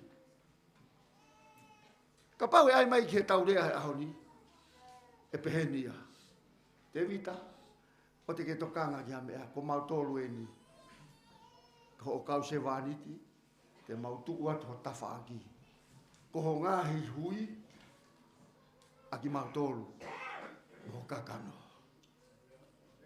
Ko e malo hinga ia oha whanua. Ko e malo hinga ia o i siasi he ahoni. Ko e ngāhi fufo i hui. O ku whewheka, ke whai e toko ni pia mo e poupou. Koe hui o kulahi ngai mea ia ke ulawe kia he pōni. Uluaki o kou to'o mai he pōni. Ai fo i hui. Na kulawe kia he kukamata. Ai fo i hui o le lotu. O kui le lotu. Tahai o ngari hui. O ku whie mau ke ngā unu whakataha. Hange koe ngā unu koe ngari hui. He te rea o hui moa moa. Na whie mau he otua.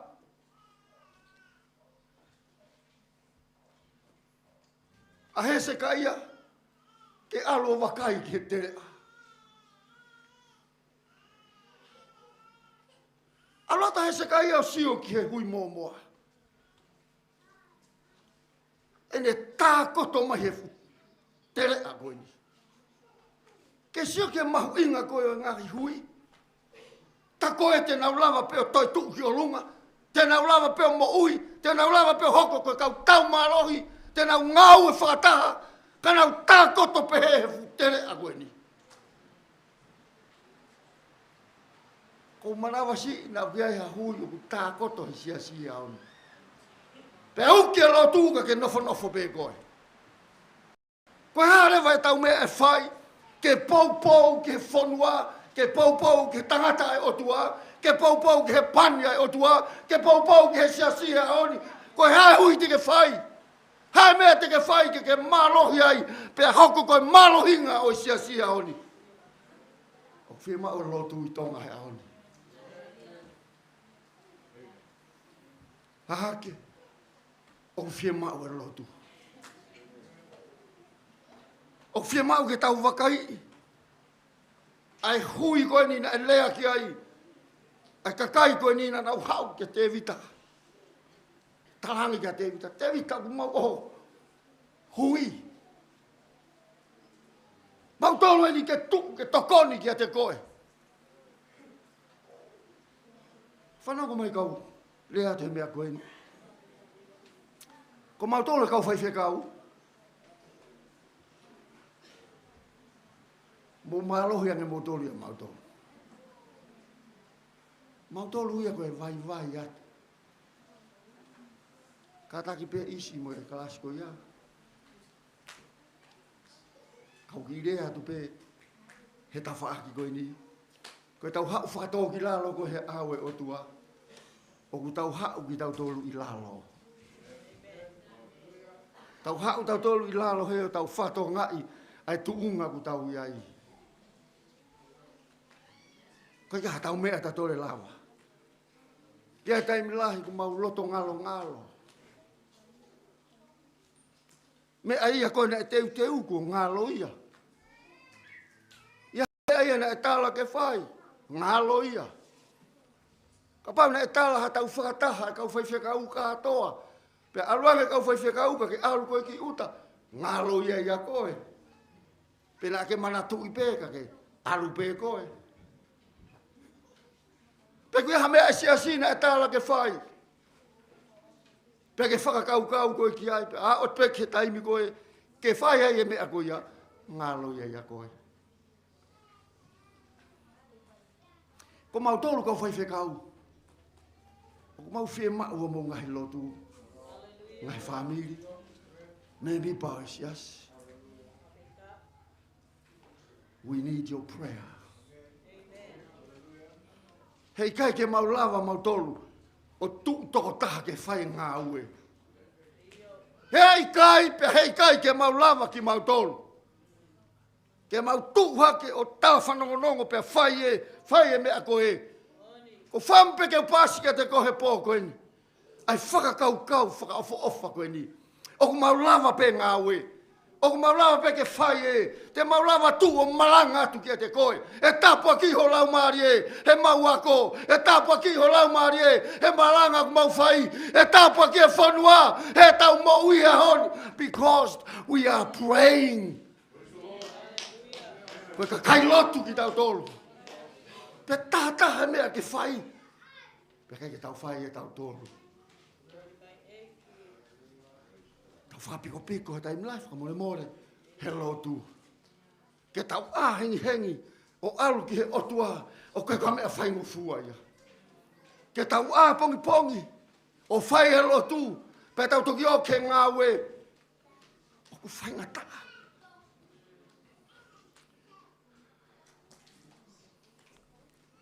Whe foi hui o lotu he ahoni.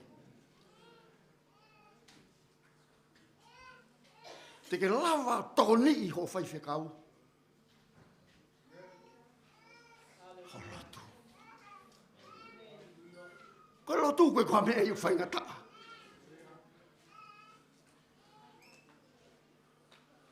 Koe lotu ko hanga ke peke o tua. Whai tu o ke iai. Peku ke fō.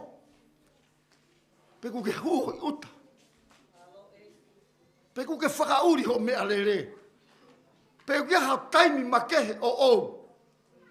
Ko ho taimi a ke lotu ai. Aku I kai ha mea kene ta ofi koe ke lotu ki he otua.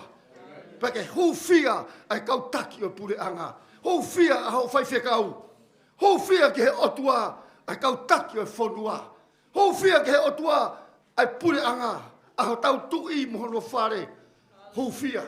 Mau tu ta whaaki. Mau tala ki he otua.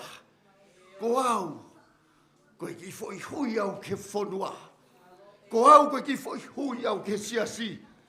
Ko au te whakamalo hi e ngā ue ai o tua. Te whai hokule rei taha ke lotu ki o tua.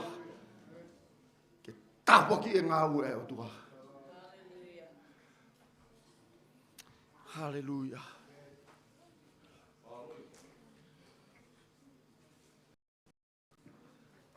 Taimi ko nau ki Hawaii ai.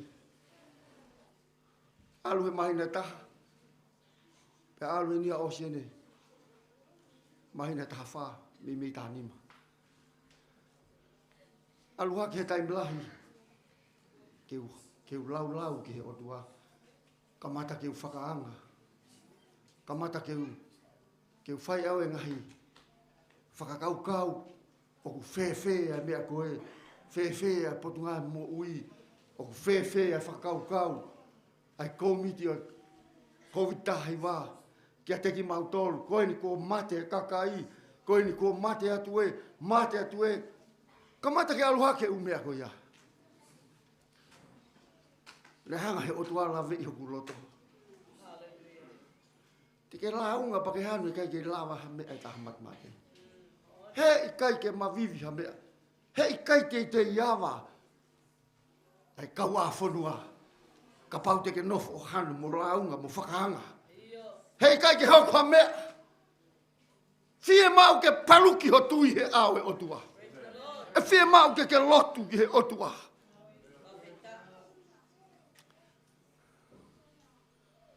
Mau ia ni mo mea I pe.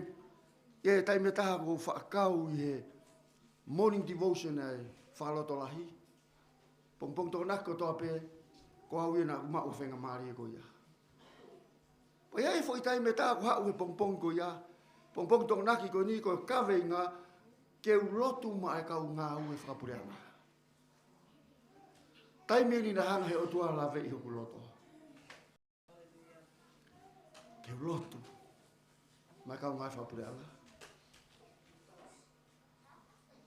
Ke ulotu ma e potu ngā ue ko ni kuna utoko ngā I ai kou I tahi ma.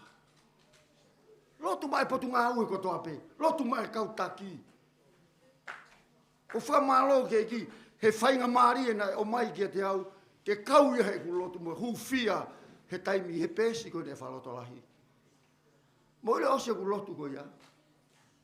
Na e whai he otua ai mea whakaofo. Ki he ku mo ui. Na ne li liu e ku whaunga lotu. Na e hala e otua. Ko ku ilo whakapapau ia.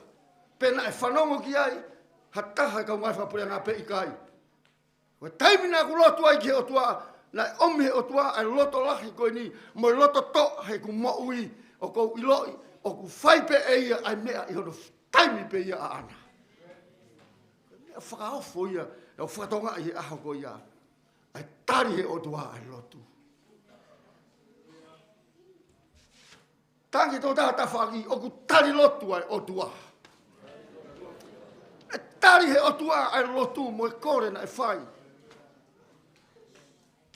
E ku whamalo ke iki, na e whakawa mai he otua ai matapā. Apply e ku visa. Toi mea whaingata ai e taha. Ia e ngahi mea ia na e whie mau ia ke whai. Ia e ngahi ai ngai form ke whakafonu pe ali. Mea ke na e whai. Tu o whiha no ri mo I kai pe. Mahalo ko ri tu o wha. Pe tari mai. Wha mahalo ke iki.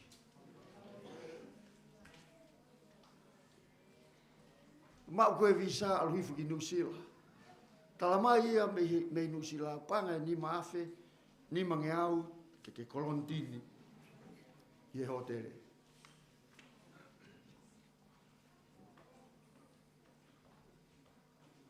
Ko tangia Sela.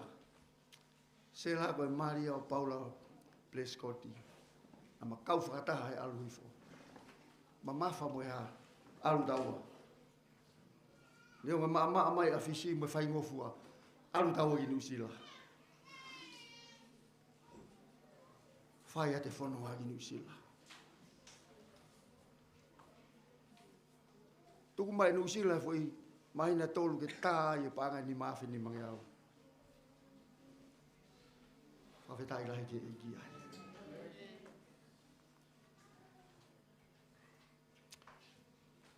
Lava ha. A tā koe ki tu ato e me eni e taha koe tari tari. E toki oange pe e tongani ai risi o kau wholau. Ka oange koe ki asia i o toki ngoa. Pa ke kātaki pe o tori tari tari ke maina katu.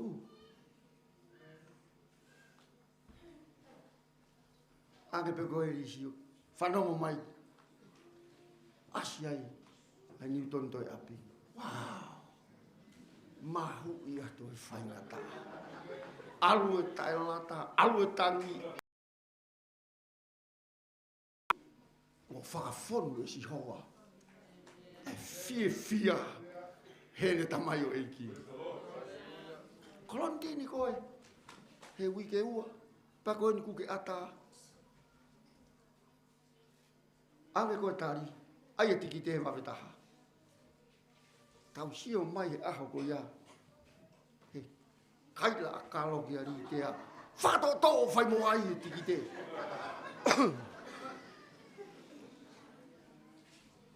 Ai e tiki te. Pau peke mau sivi ki mau toluia. Hou e fitu ua ki mua ta mau heka he wakapuna. Koe aluifo nia ke aluifo ke tāpuni e ofisi he aho whakaosi ko ia. Ka mau hau he aho koe taha. Pongi ia. Te kai peke tā mai e kliniki ia. O tala mai. Koe ni ku osi mao e ola ho sivi. Hange ku toi foki mai e mamahi. Foki mai e umea ke he. Kamata ke vave e tā e mafu. Kau ka tō mui au ai. Ko ke iera te pēnu sila.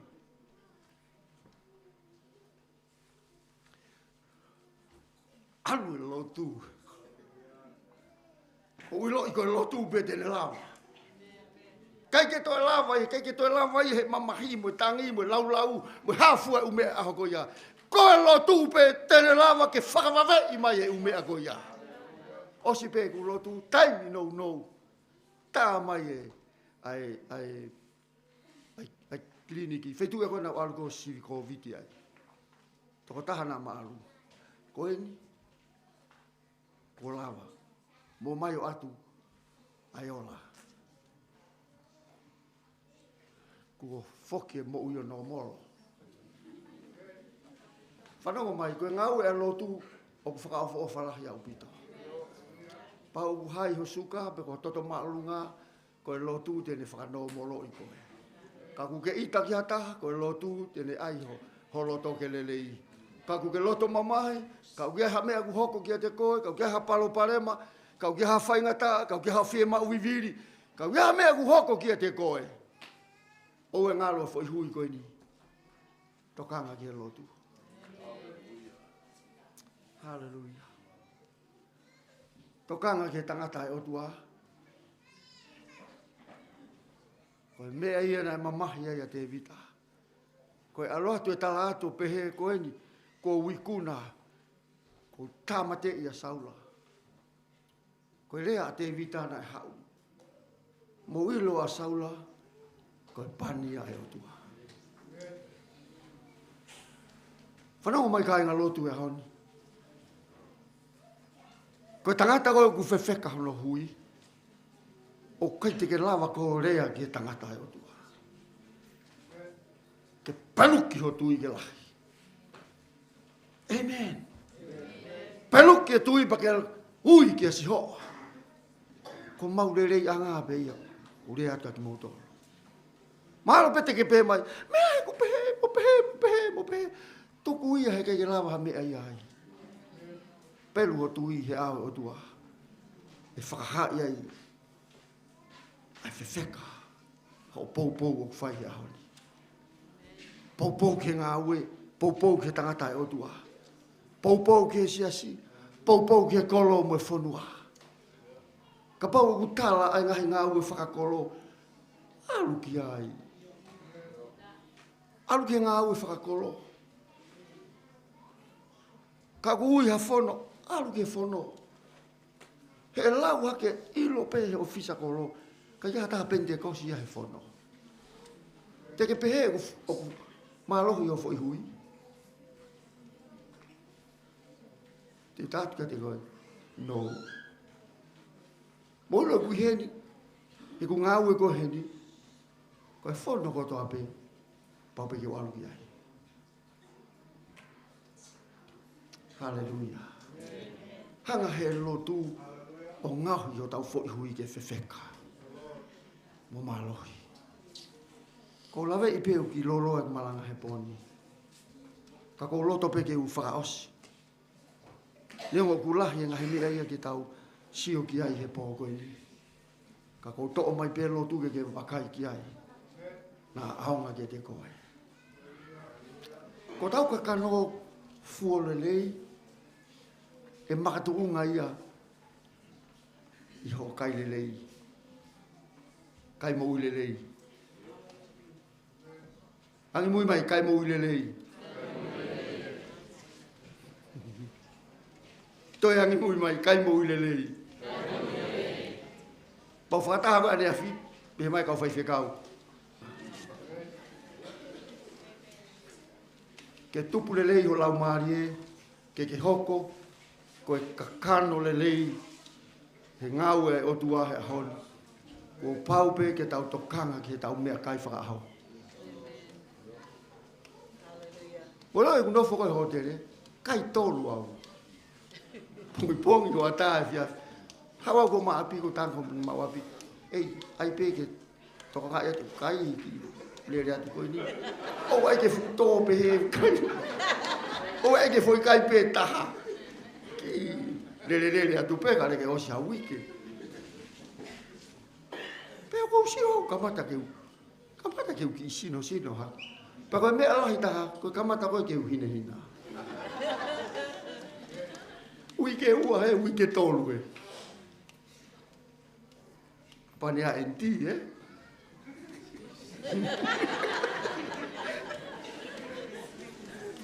Tau ki pas mo ke enki si asu poni. Ei, ko mea mahuringa ia e tau tokanga ki he kakano. Ke tau tokanga ki ho tau lau mari e. Ke tokoni ki he ngā ue ai o tua. Te ke tokanga ke whawhanga ho lau maari e. Mo lo e taimi koe na alatu ai. A sere mai a ki he wheituu koe ni o tere a hui mōmoa. Tāne o tua ke palofisai. Ke palofisai.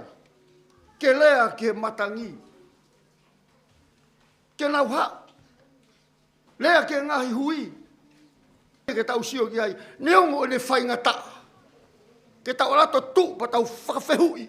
E lava nai ngai hui koe ni o ngaue. Te rau to e lava nai ke mauha mo ui.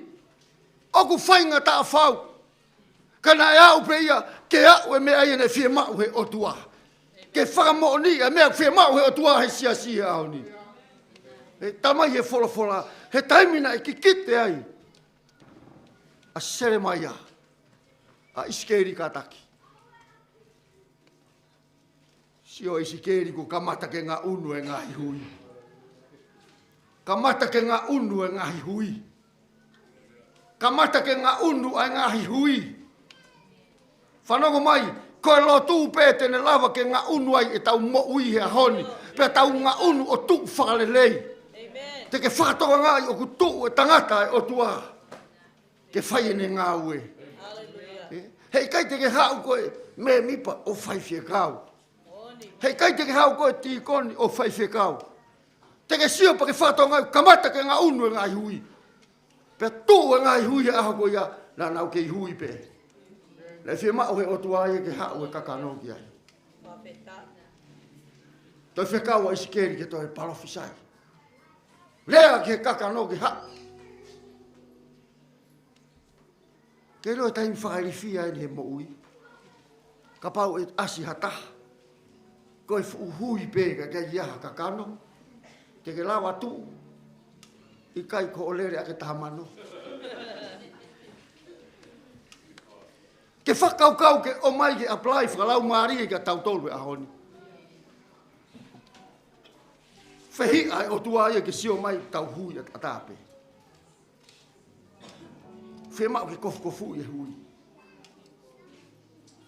Fia mau pe ki ai ke hao e kakano. Amen. Kofu e hui. Hao mo ua, hao ke ua. Pa ke whakatoa ngā ia mea koe e whai he aho ko ia. Na ngā unu pe ai hui ke whaitu to tonu pe. Ne kai ke toi alu kehe ai hui. Me hono tu uanga. Molo sia hau ni ngai sias lai. Mo vete. Palo paremo. Pea fo ye fai whekau ia he kai ngalotu. Fo ye kai ngalotu ia he fai whekau. Palo parema lahi ia ku hoko ia. He ngai siasi hau ni. Alu e tamakofo tu ene ki loto. Alu e tamakofo tu ene ki loto. Motu e hui.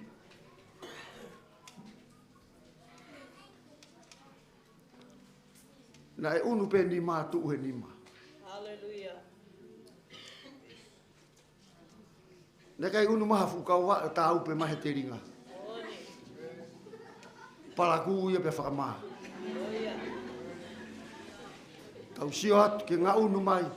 Teka mai foi poko. Teka mai koe hau koe no tuanga. Hau ia. O tuku ta upe atu he vae. Mea ia ku hoko ai e moweu, mo vete he ahoni. Ko hori ke tu'u e to'o, ai tu'unga o tama koe. Tu'u e toko taha ko whainga. Ke hau ia to'o e whatongi a pakone.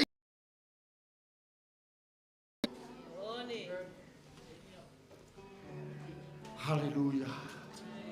Tawanga mo tua ke toko ni mai.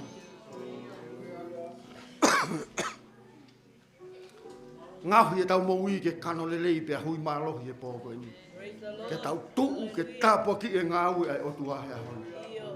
Pe ke langi ia e otua he tau ngāui e uwhai. Hallelujah. Hallelujah. Whakaosa i pēni. Koe ngā unu ko ia. Nana uhoko. Koe kau tau malohi. E tāpua ke ki foi ai te mea nai me he mapoia sisu ane nai Hallelujah. Fie mau pe kau sa dia le rei. Oia. Koe ke te hambe ia koe te kumi hu whanga holo. Ikai oko fe kaia. Te mawai au mai mari ka pau te walu he tau. Mo hafu e ume ana hoko. Ki mui ke wharere i koe. Tau whi mau e kau tau malo hi ahoni. Whi mau ke toe ngā unu whaka ofa hahake. Tau sio ke ngai hui o hahake ahoni. Fe wheka pe pau pe to pe ikun. Ngau e whai he ahoni. E ki umau whawheta i ke awhiona. Mea ku ke whai he pōko ni. Ke hoko atu ho toko nia ki mau tolu. Ke mau hoko atu e tauhi ki a te koe i he lotu. Tauhi he aukai. Tauhi he whaki. Tauhi e whaitotonu. Mea kotoa pe. Tāpua ki ho ngā ue. I he vai hake. Ke langilangi ia pe ai awhiona. Ia sisu ka laisi ka mau whamo ui. Amen. Hallelujah. Praise God. Kata ko mea ki o lunga he pōko ni.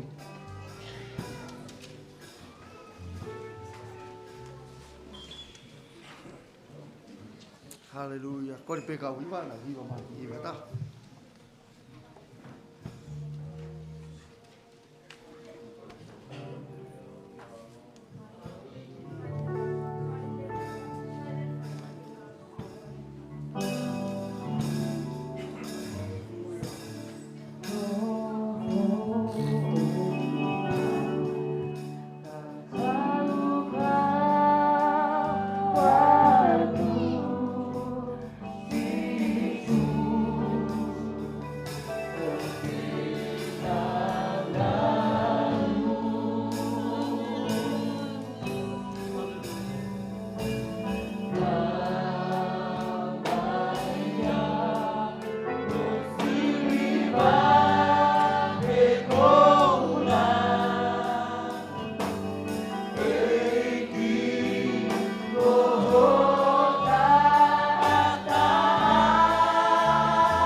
Pore I ko he pōko ini.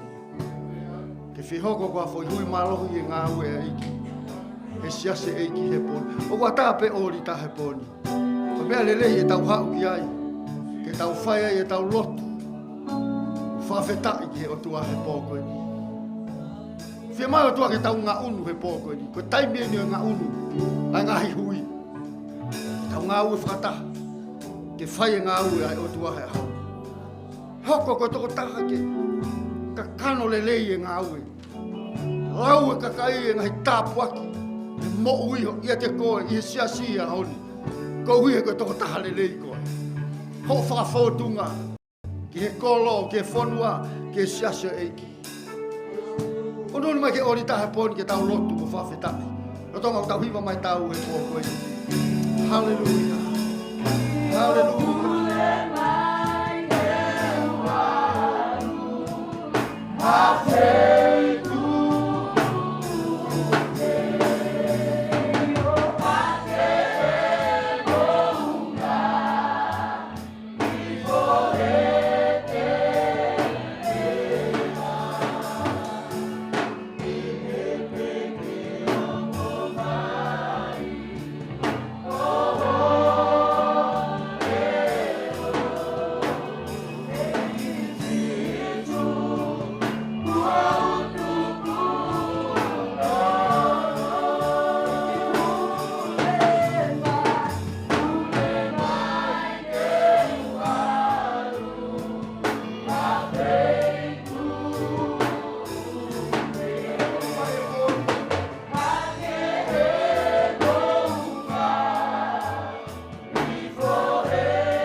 Hiki e whakamalo me whakawhetai ki e rotua he pōni. Hallelujah. Hallelujah. Eiki wau whakawhetai ki a whiona. Glory to God. We thank you, Jesus. Ooh, Ramakabash. Hallelujah. Hallelujah. Hallelujah. Hallelujah. Hallelujah. Lord, Ramakabash. Hallelujah, hallelujah, hallelujah. Hallelujah, Jesus. We worship your name. We praise you. We praise you, oh God. O whawhetai ia te koe whai. Iro rara wakapashata. Amara wakapashaya. Hallelujah, hallelujah, hallelujah. Hallelujah, ke te koe. Hallelujah, Jesus. Oh, kamabashataya rabasha. Hallelujah, hallelujah. Thank you, Jesus. Thank you, Lord. Thank you, Lord. Oh, Ramakapalabasha. Hallelujah, hallelujah, hallelujah.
Hallelujah, hallelujah, hallelujah.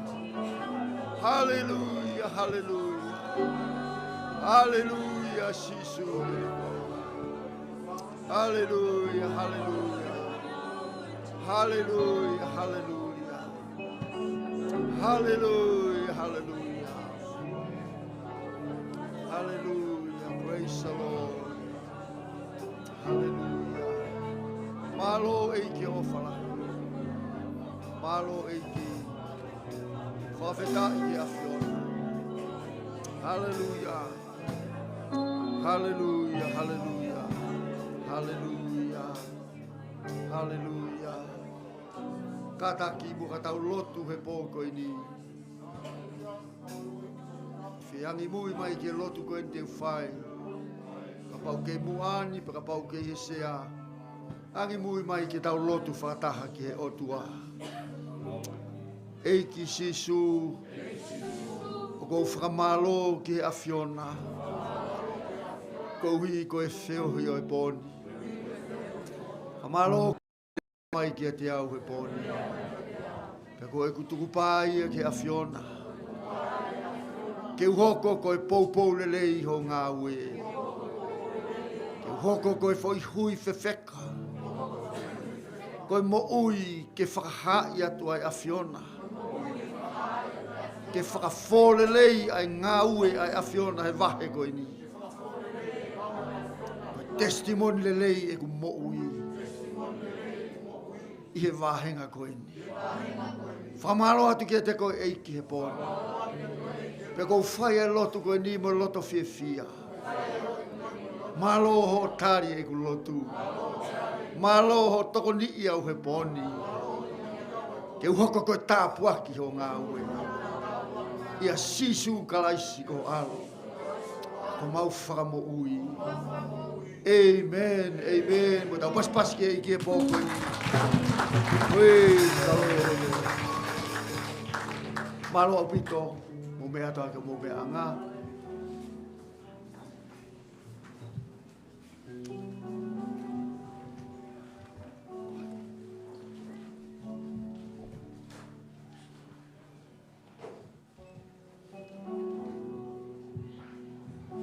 Korea kia ni whako e malanga tāpua ki pia whakoloa lahi e pōne ko tuku he tangata i ki Palestine SSC pia mai pahenga hahake pia koutou ko e whakakoloa e wholofola kune pole ia ki loto wahenga hahake i e pōne pia i kai ngata wei wahenga hahake kai ki ngai tapa keke koutou pia mheo pe ki ngai tapa keke pia mamani tau ka whataha i e pōne Ka ko hoko atu ai pia i I he poni ke he hono atmosphere. Whakama opo opo Ke e he hono kelesi. whahinga ongo e poni. Ko e uhi ku whoki mai ka mai ki api. Ko laulau e te mahina e taha ni mā. Ko e ngahi aho kotoa pe i ai. Ko e ngahi aho o e whaingata. Kai whawhetai. Nai wahe ai Palestinia nia whilawe i mo kelesi ai otua o ku whiunga a noa mo tautolo. Pe koe poni, o tau mamata ki e whakaofa mo kelesi ai otua. O tau kauwhatahai pe mo e Palestinia si, whai whikau Newtone toi api, kai pe ki a kalo laine toi api. O ku mau whamalo lahi, koe tali lotu kafa ai otua, o whai ma e si pe mohono kakai, o tau kauwhatahe poni, pe mo e wholofola whakakoloa e poni, o mau lau monu lau tāpuaki ai. Pea whamalo lahi at kia koe matapoto ai whai whikau o makaunga he lotu o whakau atu ai whakawheki a koe, ke lava mai o malanga ia ki mautolu i he poni. Nau toki whakatonga ia me afi, o ku uha mai ngahi whakawhe, pea upehe o ngari te ke alu koe ki a wheitu. Pea toki whanawhana atu ki he whai whikau, pea pau koe tau me a peikai. Ka koe poni, tau whamalo lahi ke iki. Tau te whak me moha paspas ke iki. Te ke whaasi tau polo kalama he poni, ko whakahoka te whamalo lahi ki e tangatei whaifkau, ki a Penny, Laungani ka pefo ki a Sista Ana, pe mo Timote me kau tangata iki o e lotu, Siria me kau whiwhine, whamalo lahi ki a ki moutolu, i he teu whakaofa ofa, kau whakataha e poni. Amen? Kau hiwa, kai pefo ki he teu ho tau sai o neu tau whamalo ki o toa, i he ngāwe lahi ku mou whai, o lava ka katoa e polo kalama e pōko ni. Tau ame pe mua langi mai ngai ia, mai o toa tō taha pe ia. Tau pas ke eki. Hallelujah. I kai ngata i ko whakamala ke motolo ko whewhikau, mo lava mai, ta mi ngahi saske ke ho tau kai ngai waha ke ni ko lawe i pe, au kia ngahi polo kalama ke whai, ka ko whakakato ko tau whatongi a, ko tau malanga whatahataha, i he wike whaose mahina ko toa pe, o tau kauwhatahai, pang tau ongo i pe ku kaka ki o lunga ngā aue ai o tua. Amen? Na lawe, Palestini, ku asi mai whewheka ngahi fwoi hui. Kone tau pe hui me tau tolu, tau ngā pelu kai tu e lava ha mea ia. Kone iaia te tau tolu e hui, tau mālohi ke whai moe, i e siasi o tua. Pea ate whamalo lahi ka te ngotolu e poni. Ka pe whoki e whamalo ki he mitia, kune hanga o tokanga i kina ki tau tolu, i he tau wholonga atu, koe FM walufitu poineni ma, o ku tau contract ki pia mo ki nau tolu. Pea ko whamalo lahi ka mo tolu, Karistiane tana tohi ka pe whoke tupau rea, mo ki nau tolu whaifatongi ai i he poni. Tau kauwhataha whoki heni pia mo e tonga visit, i he nau, i heni kauwhataha i he ngāue i he poni, pea tau whakamalo, ko hi o ngā, whingā ake mea o toa pe, kere tau hike o toa. O kui kaipeto i aha mea ia, tau mua taha pe, ai ngahi mea tau whai, e langi i ai o toa. Tau te whak moha paspas ke eki. Ko kore kei mo meha ki ki o longa. Lo tonga koe ku whahoha atu koe kau hiwa. Koe kau hiwa, e kau hiwa koe ate nau hiwa whakaosi ma tau tolu i he pōni. Kone kou keresi pe aku ko sene kau hiwa, o hiwa pa tau lululu ai pe o me atu ki tua. Amen? Kone peke tau hiwa mai ki fwoi himi koe ni. Himi koe ni. Eiki koe ofa au, koe moana loto. Kone peke huai mai ke tau hiwa e pōni.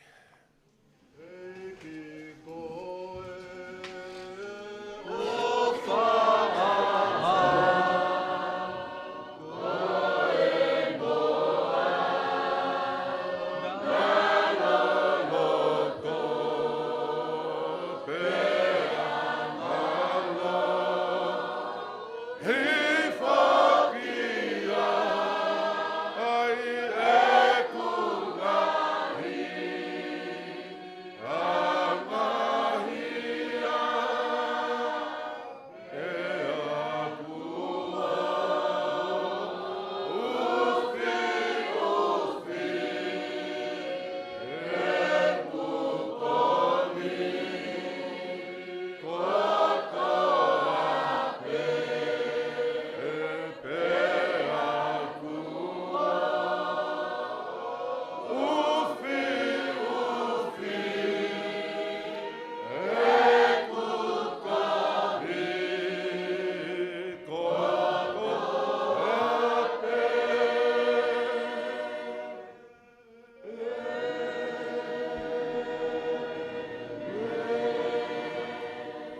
Kahiri e kulotu I he poni, ko whawhei ai tātai ki Palestini, pia mono hoa, kena whamore more pe, o ngā ki pia mu anmi koe, pia ko kore atka ki motolu, ai kau tangata I ke lotu I he tau wahengani, kai pe ki singahi whae, mo ki motolu kotoa pe, o tika ki mo whei loa ki pia mo I Palestini, ka ma ahono uaifi, tau wha umai ho o whaki ai. Ki mua ki ke whoki ki api, lava mai o whei loa ki pia mo taki, ho tau sia si ku nei heni I he poni, ke tau lotu. E o tua, o ku mau whakawheta I whakamaloa kia te koe. O ku tau mo koe ke mau whakamaloa atu. Ai mea ko toa pe ku manawa I mamani ke mau whakamaloa kia te koe. I he poni, o ku mau mata ai whakaofo ofa pa mo whakaofo e whiona. Na iei aho na mau tangi ai mo lotu. Na iei aho na mau hange ku mau hamumu noa pe mau whakaukau. Ka whakawhetai. Ko poni. O mau mamata kotoa ki he whakaofo e whiona. Neongo ewa I he te rea o mate. Ka kuke iai. Peka hape hame te mau whau atu ai. O kuke iai. Whamaloa te o tua. Ko whatau lama ku whai he pōko eni. O mau lotu e o tua ke hoko ki mau tolu. Ngai hui malo. Ko ngai hui o ki kaike ngā pelu pelu. Ke mau ngau e aki ai mahafu tau e lotu. Ke langa hake siasu e a whiona. Ke mau lotu ki he whanua. Mau lotu ki he kolo. Mau lotu ki he kautaki. E o tua mau mo ui I he taimi. O tātai koe taimi. O whia mau ke mau pelu ki ho mau tui. Koe mea tau ia ke mau tau ia ki. Ai ki taimi koe ni mau mo ui ai. E o tua mafi mau loto e tāpu aki ma wahe a whiona. Toi whakaivia ho tamayo e ki ka mā a ho kaunanga. Mea ngāo e aki ki naua. I hoko te mau ngāo e I tonga mi e o tua. Mau loto e pani ma wahe. Pe mo iwi mālohi o lau maari mana ni a whiona ke ngāo e. Ia te ki naua ke whakahoko ke whatongi a. I ha mau ki whanuani. Tāpu aki o tua a si tokoni taki. O kina tonga I fisi. Mau loto e o tua e tofahala e a whiona. Mau loto e matapā koe ke whakawa e a whiona. Ka pau ki ha matapā ke whakawa e kai tu e tāpuni hata. Tofa holo hala e o tua ke whauma iai ki tongani. E ki mau loto mawahe e pōko eni koe komite kau taki o mau siasi. Ko ki nau tolu e o tua, nau he front line I he ngāo e a whiona. E ke whanau nau a ki nau tolu pe mo iwi mo e mālohi a ho lau maari e maani ni. Tāpua ki mai ki mau tolu katoa pe, mau kau whataha. Mo si kāinga loti ho mau wāhenga whakahake. O tua te ngāohi ki mau tolu ke mau hoko koe hui tua ki mau tolu. I he ngāo e a whiona kui ke uike ki mau tolu. I makaunga he lotu. I talakai siu. I te takamotonga. I holonga. Ho mau kāinga mai vai ni. I fua motu. I ha sini pe whoki la venga tonga. O mau lotu e o tua ke mau hoko ki mau tolu. Koe hui tua he ngāo e a whiona. Ke tāpua ki mai hokakai mau kau whataha e pōkoeni. Pake whamonu ia ngahi ngāo ko toa pe te mau whai. Pea tuko tua ke mau kei tū mālohi I he lotu. Koe uhi pe koe koanga ku mau mohi ai. Koe petpon, koe hui tū aia. Koe hui mālohi ia. I he ngāo ia hoa whio. Kai pe whuke mau mohi whatu whai tui tui. Tāpua kina ki mau tolu ko toa pe mau kau whataha mai a toa. Ai ngahi mi tia mau kau whataha e pōko eni. Mea ngāo ia ki nau tolu ko hike whaa watu. Ai kosperi a whiona ke ngai tapakeke. Ki nau tolu mea mai me heo pēme ngai tapakeke heo mamani. Mau loto e tua ke lawe I ho wholofola I he pōko eni. Ke nau tuha ke hoko ke kau hui tua ki nau tolu. I he ngāo e a whiona. Ho mau ki whonuani. E o tua mau loto ai pure. Ai pure ku whai. E ho mau tui. Ko tupa ono. Kai pehe ke kahine kuini. Kuini nanas pau. Ai tau hama whai ki ho mau ki whanua. Ke mau uia tonga I haki taimi. Ko taimi whia maari e mai taimi tāpuaki. Ko taimi o ku alahai e ngongo le rei. Ka ko ho kosperi ho mau ki whanua. Tāpu e kina ki nau tolu e pare e mia o tonga. Kai pe whake kau taki ho mau ki whanua ni. O ku mau lotu e tua ke mau tūwhata. Ko hui tua ki mau tolu ho mau ki whanua. Ke mau tūha ki he lotu. Tāpu e kina pa ke whamonu e ki mau tolu ko tua pe. Mau kau whataha mo kakai he poni.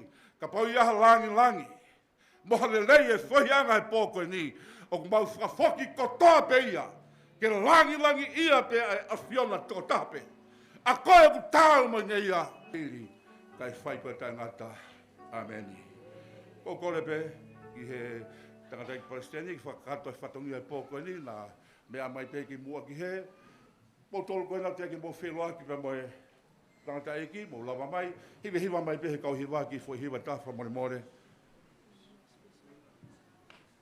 ko la tonga hiwa mai he tō taha koe nei ki hiwa special ma tau tolu, tātari ki mo tolu mo lava mai. Kau tātai ke lotu, o whakolo, whatai, o te kai tuli moe. Whatai mo vai, ma si kau whiwhine, te mote mo ki mo tolu, pare peke mo lava mai, o whelo aki mai tangatai ki pasiteni, o tonga hiwa mai, ai ki tō taha koe nei. Thank you, Lelea Siova. Mawaipe. Okay. I have a special song. I want to introduce myself first. My name is Chema. I'm from Vanuatu, and I live at Hasini with Taulolo here behind there. And this is my Fafekau Tau Pusikata there. They told me to present a song for Hasini, just one item, but we came late, so I just tried to ask if I can present it after the. Okay. Yeah. Malo. The sing is in Vanuatu and it's talking about Jesus Christ. Iyo. Malo.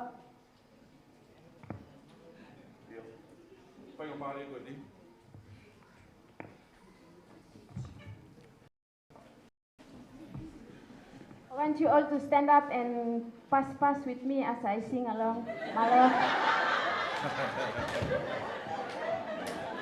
Yes, stand up and pass with the house. Hallelujah. Hallelujah. Hold up, Mama.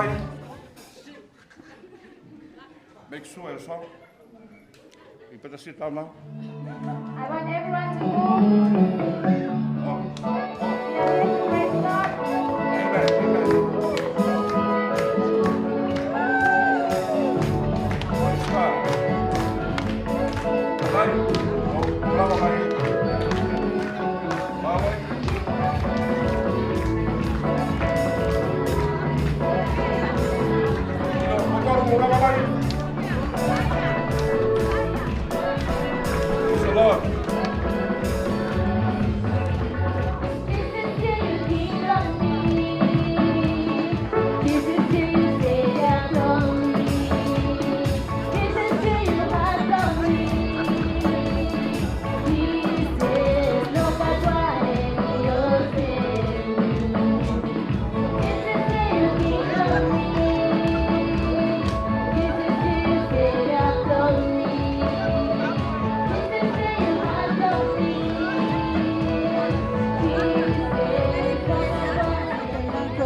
Sia e por kalama e poni ko e lava to e kainga ko ia mahenga hake tau te fito ki e kau tangata e hiki o e lotu